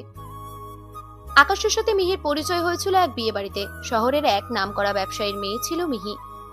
সাজসজ্জা, আলোক, গানের সুর, হইচই সব মিলিয়ে এক উৎসব মুখর পরিবেশ ছিল। সেই বিয়েতেই মিহিকে প্রথম দেখে আকাশ। মিহি দেখতে সুন্দরী, রূপে গুণে যেন একেবারে পূর্ণ। তার ভিতরে এমন এক আকর্ষণ আছে যা 10টা ছেলেকে একাই পাগল করে দিতে পারে। হাসলে মনে হয় যেন চারপাশে আলোকিত হয়ে ওঠে। তার হাঁটা, কথা বলা, চোখের চাউনি সবকিছুই ছিল এক ধরনের জাদু। আকাশ তাকে দেখেই প্রথমে যেন পাগল হয়ে যায়, কিন্তু সেই পাগলামি প্রেমের কারণ নয়, বরং নিজের স্বার্থ। আকাশের মাথায় তখন শুধুই বিজনেস ঘুরছিল। তার কাছে মানুষ মানেই ছিল শুধু ব্যবসার অংশ, লাভ ক্ষতির হিসেব ছাড়া কিছুই সে ভাবতে পারত না। মিহিকে দেখেই তার মাথায় নতুন এক ধরনের আইডিয়া আসে। এই মেয়েকে যদি পটানো যায় তবে পরে বিদেশে পাচার করে বড় এমনই নোংরা চিন্তা ঘুরতে থাকে আকাশের মাথায়। বেশ কষ্টে মিহির নাম্বার ম্যানেজ করে। শুরু হয় মিহিকে কল আর মেসেজ করা। প্রথম মাসখানেক মিহিকে এসব দিকে নজরই দেয়নি, কিন্তু পরে দেখে নতুন একটা ছেলে তার পিছনে ঘুরছে, কল মেসেজ করছে। বিষয়টা মিহির নজরে আসে। আকাশ প্রেম করার ভান করতে শুরু করে, ফুল দিয়ে, উপহার দিয়ে, বিভিন্নভাবে মিহিকে কাছে টানার চেষ্টা করতে থাকে। কিন্তু মিহি ছিল অন্যরকম। প্রথম দিকে আকাশকে পাত্তা তো দূরের কথা, বরং তুচ্ছ তাচ্ছিল্য আর অপমান করত। আপনার মতো ছেলেদের আমি খুব ভালো করেই চিনি, দূরে থাকাই ভালো, এসব প্রেমের কথা বলবেন না। এসবই বলতো মিহি। এমন অপমান শুনে আকাশের ভিতরে একরাশ রাগ জমতে থাকে। সে ঠিক করে মিহিকে যেভাবেই হোক নিজের করতে হবে, শুধু প্রেম নয়, প্রথমে শরীর নিয়ে খেলবে, তারপর সুযোগ বুঝে বিদেশে পাচার করে দেবে। কিন্তু একসময় পরিস্থিতি অন্যরকম মন নেয়। আকাশ মিহিকে পাল্টানোর জন্য সে অভিনয় শুরু করে। ধীরে ধীরে সেটাই পরিণতি হয় আসল পাগলামিতে। মিহির বাসা ছিল শহরের বাইরে, যেতে সময় লাগতো প্রায় 3 ঘন্টা। রাত গভীর হলে যদি মিহিকে একবারও বলে, আজ তোমাকে খুব দেখতে ইচ্ছে করছে, তাহলেই আকাশ সবকিছু ফেলে বেরিয়ে পড়তো। আকাশের এমন পাগলামি দেখে মিহি আর থাকতে পারতো না। আকাশকে ভালোবেসে ফেলেছিল। মনে হয়েছে মিহির জন্য আকাশ তার কলেজের সামনে ঘন্টার পর ঘন্টা দাঁড়িয়ে থেকেছে। কখনো ভিজে যেত বৃষ্টিতে, কখনো দাঁড়িয়ে থাকতে থাকতে প্রচন্ড শীতে কাঁপতে থাকতো। মিহি ভাবতে পারেনি তার জন্য একজন ছেলে এমন করতে পারে। ধীরে ধীরে তার হৃদয় নরম হয়ে যায়। যে ছেলেটাকে সবসময় ঘৃণা করত, তাকে সে ভালোবাসতে শুরু করে। কিন্তু সমস্যা তৈরি হয় অন্য জায়গাতে। মিহির এলাকা ছিল কিছু বকাটে ছেলে। তারা দেখে আকাশ প্রায়ই আসে, মিহির সাথে মিশে। তাদের হিংসা হয়। মামুন নামের একটা ছেলে বলে, বাইরের একটা ছেলে এসে আমাদের এলাকার মেয়েকে নিয়ে যায়, এটা কি সহ্য করা যায়? তারা সুযোগ খুঁজতে থাকে আকাশকে শিক্ষা দেওয়ার জন্য। আকাশের সম্পর্কে ওদের কোনো ধারণাই ছিল না। অন্যদিকে মিহি আকাশকে ডাকে। আকাশ তাকে শহরে আসতে বলে, কিন্তু মিহি রাজি হয় না, বরং আকাশকেই তাদের এলাকাতে আসতে বলে। রাতের নির্জন জায়গাতে দেখা করার সিদ্ধান্ত হয়। আকাশ যায় মিহিকে দেখতে। মিহি তার কাঁধে মাথা রেখে বসে থাকে। দুজনের ভিতরে তখন প্রেমের আবেশ। চারপাশে অন্ধকার, শুধু দুটো হৃদয় স্পন্দন শোনা যায়। কিন্তু ঠিক তখনই আচমকায় 10-12 জন ছেলে এসে ঘিরে ফেলে তাদের। আরে বাহ, তোরা এখানে কি করছিস? কথা শেষ হওয়ার আগেই ছেলেরা আকাশকে ধরে ফেলে, লাঠি দিয়ে মারতে শুরু করে। আকাশ প্রতিরোধ করার চেষ্টা করলেও সংখ্যায় আরো বেশি ছিল তারা। প্রচন্ড মারধর করে আকাশের শরীর ক্ষতবিক্ষত হয়ে যায়। পকেটের সব টাকা, ফোন কেড়ে নেয় তারা। মিহি চিৎকার করলেও কেউ শোনে না। এমন ঘটনার পর এলাকার মুরব্বীরা জড়ো হয়। ছেলেরা গলা ফাটিয়ে বলে, আমরা নিজের চোখে দেখেছি আকাশ আর মিহি নির্জনে বসে আকাম করছিল। এমন কথা শুনে এলাকার মান সম্মান রক্ষার জন্য মুরব্বীরা সিদ্ধান্ত নেন সঙ্গে সঙ্গেই বিয়ে পড়ানো হবে। মিহি কিছু বলার সুযোগ ছিল না, আকাশেরও না। গ্রামের নিয়ম, সমাজের রীতি, মুরব্বীদের চাপ সব মিলিয়ে সেদিনই তাদের বিয়ে হয়ে যায়। বিয়ের পর মিহি ভেবেছিল আকাশ যেভাবে তার জন্য কষ্ট করেছে, যেভাবে পাগলামি করেছে, সেই ছেলে হয়তো তাকে সারা জীবন এভাবে ভালোবাসবে। সে স্বপ্ন দেখছিল সুখের সংসার, ভালোবাসায় ভরা দিন। কিন্তু বাস্তব ছিল সম্পূর্ণ উল্টো। আকাশের ভিতরে সেই পুরনো ক্ষোভ, অপমান আর প্রতিশোধের এখনো জ্বলছিল। কারণ আকাশ এখনো বিয়ে করতে চায়নি মিহিকে, বরং তাকে আরো চড়া দামে বিক্রি করার চিন্তায় থাকতো। আকাশকে এক প্রকার জোর করে বিয়ে করানো হয়েছে, আর এটাই মিহির জন্য জাহান্নাম হয়ে যায়। আকাশ পাশর ঘরে ভালো ব্যবহার করলেও পরের দিন থেকেই মিহিকে সে নির্যাতন করতে শুরু করে। মিহিকে অনেক মারধর করে। মিহিকে পাচার করতে পারে না আর, কারণ মিহিকে আকাশের মা খুবই পছন্দ করে ফেলে। ফলে মিহিকে ছাড়তেও পারে না আকাশ। মিহি সেদিনই বুঝে যায় আকাশ তাকে ভালোবাসেনি কখনো, বরং আকাশ তাকে ইউজ করতে চেয়েছিল। তবে মিহি জানে না আকাশ কিভাবে তাকে ব্যবহার করতে চেয়েছিল। মিহি এটুকুই জানে আকাশ তাকে ছেড়ে দিতে চেয়েছিল ডেট করে। আকাশ বাড়িতে ঢুকলো, মুখটা গম্ভীর, চোখে মুখে ক্লান্তি আর বিরক্তির ছাপ। দরজা খুলে দিল মিহি। স্বামীর ফিরে আসা তার কাছে সবসময় আনন্দের, তাই চোখে মুখে হাসি ফুটে। কিন্তু আকাশ কোনো কথা না বলে নিজের ঘরের দিকে চলে যেতে পা বাড়ায়। মিহির বুকটা হু হু করে উঠল। সে পিছন থেকে ডাক দিল, আজ 3-4 দিন পর বাড়িতে আসলে একটু দেখলে না আমার দিকে? মিহির কথায় আকাশ থেমে গেল, ঘুরে তাকায় মিহির দিকে। সেই চোখে কোনো ভালোবাসা নেই, শুধু কঠোর এক অবহেলা দেখা যায়। সে বলে, সময় নেই তাকানোর। কথাগুলো ছিল ছুরির মতো ধারালো। এমন নতুন কিছু নয়, তবে প্রতিবারই মিহির বুকটা আকাশের কথায় ছুরির মতো বিঁধে যায়। মিহি হতবাক হয়ে দাঁড়িয়ে রইল, বুকের ভিতরটা কেঁপে উঠল ওর। এক মুহূর্তে তার আনন্দ মুছে গিয়ে চোখ ভেসে উঠল কান্নায়। আকাশ তাকে সবসময় অবহেলা করলেও মিহির পক্ষে স্বামীকে ঘৃণা করা সম্ভব হয়নি। সে আগের মতোই আকাশকে এখনো ভালোবাসে। হয়তো সেই ভালোবাসার কারণেই সবকিছু সহ্য করে। আকাশ তাকে পাত্তা দেয় না, অথচ আশেপাশে যত মেয়েরা থাকুক মিহি ছাড়া আর বাকি সবাইকে পছন্দ করে। অথচ নিজের স্বামীর সৌন্দর্য, তার মায়া, তার ভালোবাসা সবকিছুই আকাশ কখনো খেয়াল করে না। তার স্ত্রী যে কতটা কিউট সেটা সে দেখেও না। মিহির মন প্রতিদিনই ভাঙে, কিন্তু সে জানে না কাকে বলবে। প্রতিদিনই বিকেলে মিহি একা বাইরে যায়। তাদের বাড়ির কাছে একটা ছোট পার্ক আছে। পার্কের বেঞ্চে বসে থাকে সে। মন খারাপ করে কান্না করে, মাঝে মাঝে নিজের সাথে কথাও বলে, কেন এমন হলো? আমি কি এতটাই অযোগ্য ছিলাম? আমি কি সত্যি কারোর ভালোবাসা পেতে পারি না? তারপর সূর্য ডোবার আগেই ঘরে ফিরে আসে। প্রথম দিকে আকাশ জানতো সে যে বাইরে বলতো, আমি একটু বাইরে যেতে পারি? কিন্তু আকাশের উত্তর সবসময় একই হতো, যা ইচ্ছে করো না বাবা, এত বলার কি আছে? এই কথার পরই আর কিছু বলার থাকতো না মিহির। মিহি শুধু মনে মনে কাঁদত। মিহি চেয়েছিল একটা সুন্দর সংসার, যেখানে থাকবে ভালোবাসা, যত্ন, একে অপরের পাশে থাকার প্রতিশ্রুতি। তার সব স্বপ্ন ভেঙে গেছে। আকাশ কোনোদিনই জানতে চায়নি মিহি কি প্রয়োজন। সে অসুস্থ হলে খোঁজও নেয়নি, ভালো আছে কিনা, কিছু লাগবে কিনা, এসব কোনোদিন প্রশ্নও করেনি আকাশ। আর জানবেই বা কেন? বিয়ের পরই তো আকাশের সব স্পষ্ট করে বলে দিয়েছিল।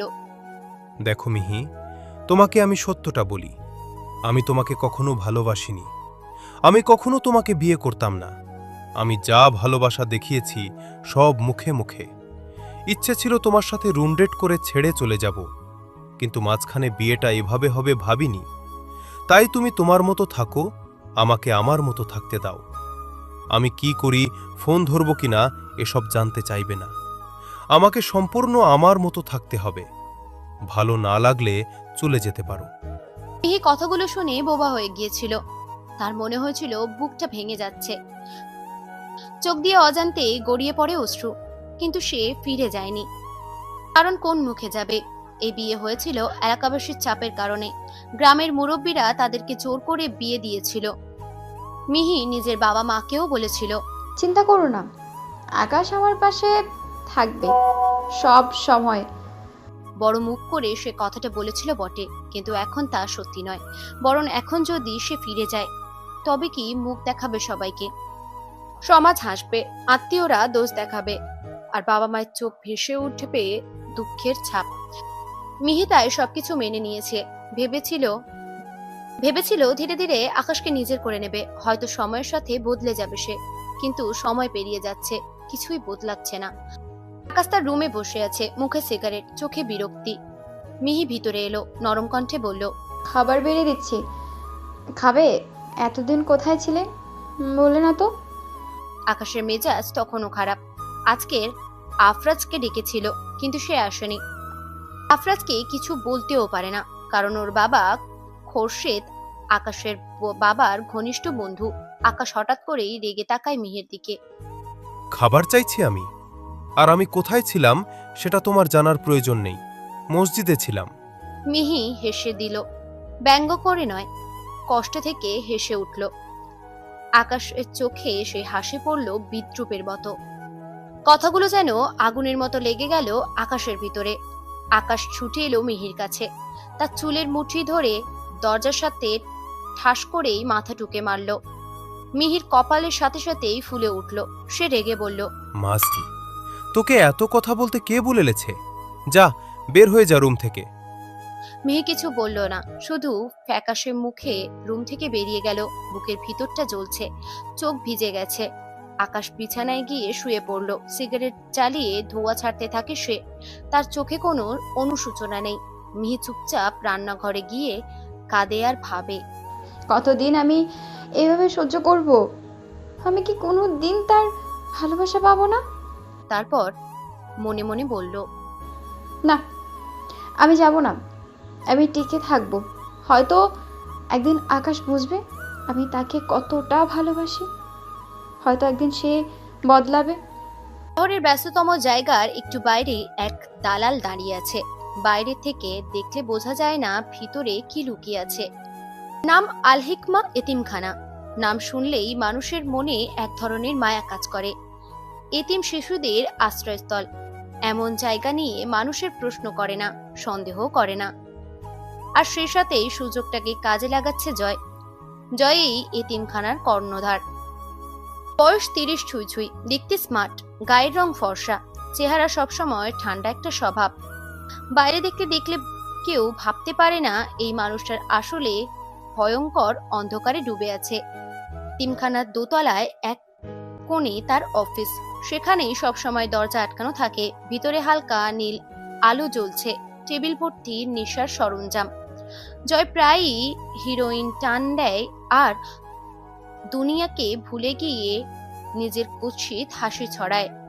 এতিমখানার ছেলেরা কারোর কাছে আশ্রয় চাইতে পারে না, কারণ বাইরের সবাই ভাবে তারা এখানে নিরাপদ। অথচ বাস্তবতা হলো জয় এই এতিমখানার বাচ্চাদেরকে নিয়ে অবৈধ মাল, মাদক, হিরোইন, এমনকি বিদেশে পাচারের জন্য নানান জিনিসপত্র পাঠায়। ছোট ছোট হাতে দিয়ে ভয়ঙ্কর অপরাধ বোঝা বইতে হয়। কিন্তু আজ রাত যেন অদ্ভুতভাবে নীরব। বাইরে থেকে খুব জোরে বাতাসের শব্দ শোনা গেল। মাঝে মাঝে কুকুরের ডাক তো গভীর করে তুলছে। জয় তার অফিসে বসে আছে। সিগারেটের ধোঁয়া ভরে গেছে ঘর। টেবিলের কোনায় হিরোইনের পাইপ সাজানো। জয়ের চোখ আধবোজা করে ধোঁয়া ছাড়তে ছাড়তে হঠাৎই টেবিলে শুয়ে পড়ল। তার শরীর কেঁপে উঠল। নেশায় টানে চোখ লাল হয়ে গেছে। ঠিক সেই সময় দরজা ঠেলে ঢোকে রাফি। রাফি জয়কে অনেক বছর ধরেই চেনে। জয় যেখানে যায় রাফি তার ছায়ার মতো থাকে। 23-24, কিন্তু চেহারায় ভয় লেগে আছে সবসময়। তার চোখ দুটো সবসময় ভয়ে কাঁপে। তবুও বসকে ফেলে যাওয়ার সাহস নেই। আজ সে একা আসেনি, তার হাতে ধরা একটা বাচ্চা ছেলে। বয়স 9-10 হবে। ছেলেটা শরীর কাঁপছে, চোখ পানি জমে আছে। রাফি ছেলেটাকে জোর করে টেনে নিয়ে আসে অফিসের মাঝখানে দাঁড় করায়। রাফির গলা নামিয়ে বলে, ভাই, এই ছেলেটা এতিমখানা থেকে পালিয়ে পুলিশের কাছে সব বলতে যাচ্ছিল, ধরে এনেছি। জয় ধীরে ধীরে চোখ তুলল। তার নেশায় ভরা দৃষ্টি যেন বিদ্যুতের চমকের মতো আঘাত করে। ছেলেটা ভয় কেঁপে উঠল। জয় টেবিল থেকে নেমে আসে। তার শরীর ভারী হয়ে নেশার কারণে মনে হয় যেন অদ্ভুত শক্তি তার মধ্যে। সে হাঁটু মুড়ে ছেলেটার সামনে বসে যায়। অন্ধকারে তার চোখ লালচে আভা জ্বলজ্বল করছে, ঠোঁটে হালকা হাসি। কি রে, পালাতে চেয়েছিলি? জয় ধীরে ধীরে বলে। ছেলেটা কাঁদতে কাঁদতে বলে, হ্যাঁ, আমি সব বলতে যাচ্ছিলাম পুলিশকে। আমাদের দিয়ে এতিমখানা চালানোর নামে খারাপ কাজ করান। আমার 2জন বন্ধুকে মেরে ফেলেছেন। ওদের লাশ পানিতে পাওয়া গেছে। আর পারছি না। শব্দগুলো শোনা মাত্রই জয় হঠাৎ করেই এক অদ্ভুত শব্দের হাসতে শুরু করে। হাসির এমন যেন গোটা ঘর কেঁপে উঠল। দেওয়ালের ঘড়ি পর্যন্ত যেন থেমে যায় সেই হাসির আওয়াজে। জয় উঠে দাঁড়ায়, শার্টের হাতা গুটিয়ে নেয়, হাত মুষ্টিবদ্ধ করে। আতঙ্কে তাকিয়ে থাকে। সে জানে এখন কিছু একটা হবে। জয় এক মুহূর্ত দেরি করলো না। সব শক্তি দিয়ে ছেলেটার বুকে একবারে হাটের কাছে ঘুষি মারে। এত জোরে আঘাত করে যে ছেলেটা যেন মেঝে থেকে কয়েক হাত উপরে উঠে গিয়ে দূরে পড়ে যায়। 1 মুহূর্ত, 2 মুহূর্ত, তারপরেই নিস্তব্ধতা। ছেলেটার দেহ নিস্তেজ হয়ে পড়ে আছে, চোখ দুটো খোলা। কিন্তু প্রাণ নেই। এতিমখানার আরেকটা শিশু হারিয়ে গেল অন্ধকারে। জয় ধীরে ধীরে টেবিলের কাছে ফিরে আসে, টেবিলের উপরে উঠে শুয়ে পড়ে, সিলিং এর দিকে তাকিয়ে অদ্ভুত বিদঘুটে শব্দে হাসতে থাকে। হাসিটা একবারে ভয়ঙ্কর, যেন সে মৃত্যুকে দেখে আনন্দ পেয়েছে। রাফির শরীর কাঁপছে। সে অসংখ্যবার বসের এমন উন্মাদ আচরণ দেখেছে, কিন্তু প্রতিবারেই তার মনে হয় একবার হয়তো তিনি থামবেন, তবুও সে থামতে পারে না। জয় রাফির জীবনের সাথে এমনভাবে জড়িয়ে গেছে, তা ছায়ার মতো বেঁধে রেখেছে। হাসতে হাসতে জয় হঠাৎ করে থেমে যায়, সোজা হয়ে বসে রাফির দিকে তাকায়, তারপর বলে, শোন রাফি, লাশটা এবার যেন পুকুরে ফেলবি না। সবাই সন্দেহ করেছে, জঙ্গলে ফেলে আয়, বুঝলি? রাফি মাথা নেড়ে সম্মান জানায়। জয় টেবিলে রাখা টাকার বান্ডিলটা হাতে তুলে নেয়, চোখে উলমাদ ঝিলিক দিয়ে কবিতা বলতে থাকে। টাকাই গাড়ি, টাকাই বাড়ি, টাকায় অনেক টাকা। এই ভুবনে চলতে গেলে টাকা ছাড়া সবই ফাঁকা। তাই টাকাই আমার আসল নেশা। তারপর সে আবারও হাসতে থাকে। রাফি কাঁপতে কাঁপতে লাশটা তুলে নেয়। ছেলেটার ছোট্ট শরীরটা রাফির কাঁধে ঝুলে থাকে নিথর হয়ে।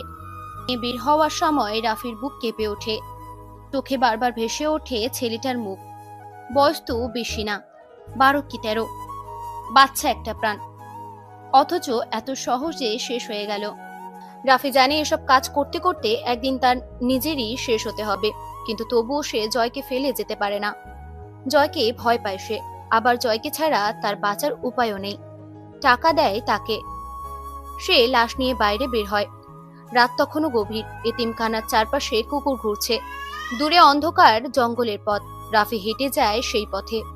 অফিসে একা বসে জয় আবারও হিরোইনের টান দেয়। তার চোখ ধীরে ধীরে ঝাপসা হয়ে আসে, কিন্তু ভিতরে যেন দানব জেগে ওঠে। নিজের মনে বিড়বিড় করে, এতিমখানার এই বাচ্চারা, এরা আমার জন্য উপহার। এদের দিয়ে আমি টাকা বানাই, আমার সাম্রাজ্য বানাই। আমি জয়, আমার কাছে সবই খেলনা। সে হেসে ওঠে আবার। ঘরটা যেন দম বন্ধ করা অন্ধকারে ভরে উঠল। বিকেলের সূর্য ধীরে ধীরে আস্তাঞ্চল ছুঁয়ে দিচ্ছে শহরের সামনের হালকা রং। আকাশে নরম আলোর রং, যেন সবকিছুই শান্ত মনে হচ্ছে, কিন্তু শান্তি কেবল বহিক। আফ্রিদ, আদনান আর জেসিয়া গাড়িতে বসে শহরের বাইরে নিরিবিলি জায়গার দিকে যাচ্ছিল বেড়াতে। গাড়ির ভিতরে এসির বাতাস বইছে, দিলা আলো মাঝে মাঝে জানালা ভেদ করে দিয়ে পড়ে ভিতরে। নিলয় গাড়ি চালাচ্ছে চুপচাপ বসে। সে সব সময় এমন কোনো কথায় ব্যস্ত হয় না, কিন্তু চোখে সব সময় সতর্ক। আদনান হঠাৎই গাড়ি থামাতে বলে, নিলয়, এখানে থামাও। সামনের দিকে দেখা যাচ্ছে ছোট্ট একটা টং দোকান, পাশেই এক হোটেল, পাশাপাশি এক কফির দোকান। সবকিছুই পরিষ্কার পরিপাটি। আদনান সেটা দেখেই গাড়ি থামাতে বলে, এখানে নামো। আদনান গাড়ি থামিয়ে বলে। আফ্রিদ, জেসিয়া, আদনান গাড়ি থেকে নামে। জায়গাটা সুন্দর, মেন রোডের পাশে এমন ব্রেক নেবার জায়গা বানিয়ে রেখেছে। আদনান হেসে বলে, আফরিদ, এখানে দাঁড়া, আমি ওয়াশরুমে যাব। আচ্ছা বাবা। আফ্রিদ কথাটা বলল, গম্ভীর মুখে দোকানের দিকে তাকালো। তখন টং দোকানের ভিতরে চোখে পড়ল কিছু অচেনা ছেলেকে। 5 জন ছেলে বসে আছে, তারা যেন আফ্রিদের দিকে টার্গেট করে তাকাচ্ছে। তাদের চোখে হাহাকার, যেন খেলা নয়, কিছুটা হুমকি আছে। তাদের মধ্যে লিডার ছেলেটার নাম সুমন। ওর হাতে ছোট্ট একটা লেজার লাইট। হঠাৎই লাইটটা আফ্রিদের বুকের দিকে ঘোরালো। আফ্রিদ প্রথমে বুঝতে পারেনি। লেজারের আলো প্রথমে বুকের ডান পাশে, তারপর বাঁ পাশে, তারপর ঠোঁটের কাছে এসে থেমে যায়। জেসিয়ার চোখে পড়ে আলোটা। তিনি রেগে চিৎকার করে বললেন, ওই জানোয়ারের দল, আমার মেয়ের দিকে বাজে নজর দিচ্ছিস কেন? লোকজন জড়ো হয়। সুমন আর বাকি 4 জন হেসে বেরিয়ে আসে, চোখে মুখে উদ্ভট হাসি। তারা জেসিয়ার দিকে তাকিয়ে বলে, তা আন্টি, আপনার দিকে নজর দেব। যদিও আপনাকে বয়স কম মনে হচ্ছে, চলবে দুটোই। আফ্রিদ ভয় না পেয়ে সরাসরি এগিয়ে গিয়ে চড় মারতে চাইলে সুমনের গালে। ঠিক তখনই সুমন হাত বাড়িয়ে তাকে ধরে নামায়। আফ্রিদ বলে, আমাকেও জানো না, আমার বাবাকেও জানো না, ভালো করেই বলছি, সময় থাকতে মাপ চেয়ে নে, নইলে তোদের সবার অবস্থা কি হবে কি জানে। সুমন হাসে, হাতটা একটু চেপে ধরে নিয়ে বলে, চুপ করো ঘোষণা। আহ, কি নরম হাত তোমার। এমন সময় ওয়াশরুম থেকে আদনান বেরিয়ে আসে।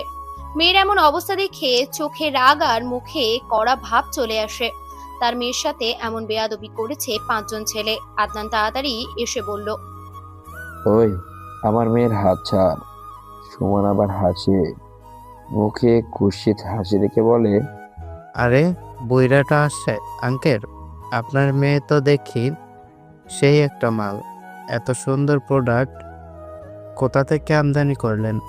এই কথায় আদনান রাগ যেন মাথায় উঠে যায়। পায়ের ধ্বনি, হাতের সংকেত সবকিছু থেকেই বোঝা যায় তার রাগ সীমানা ছাড়িয়ে গেছে।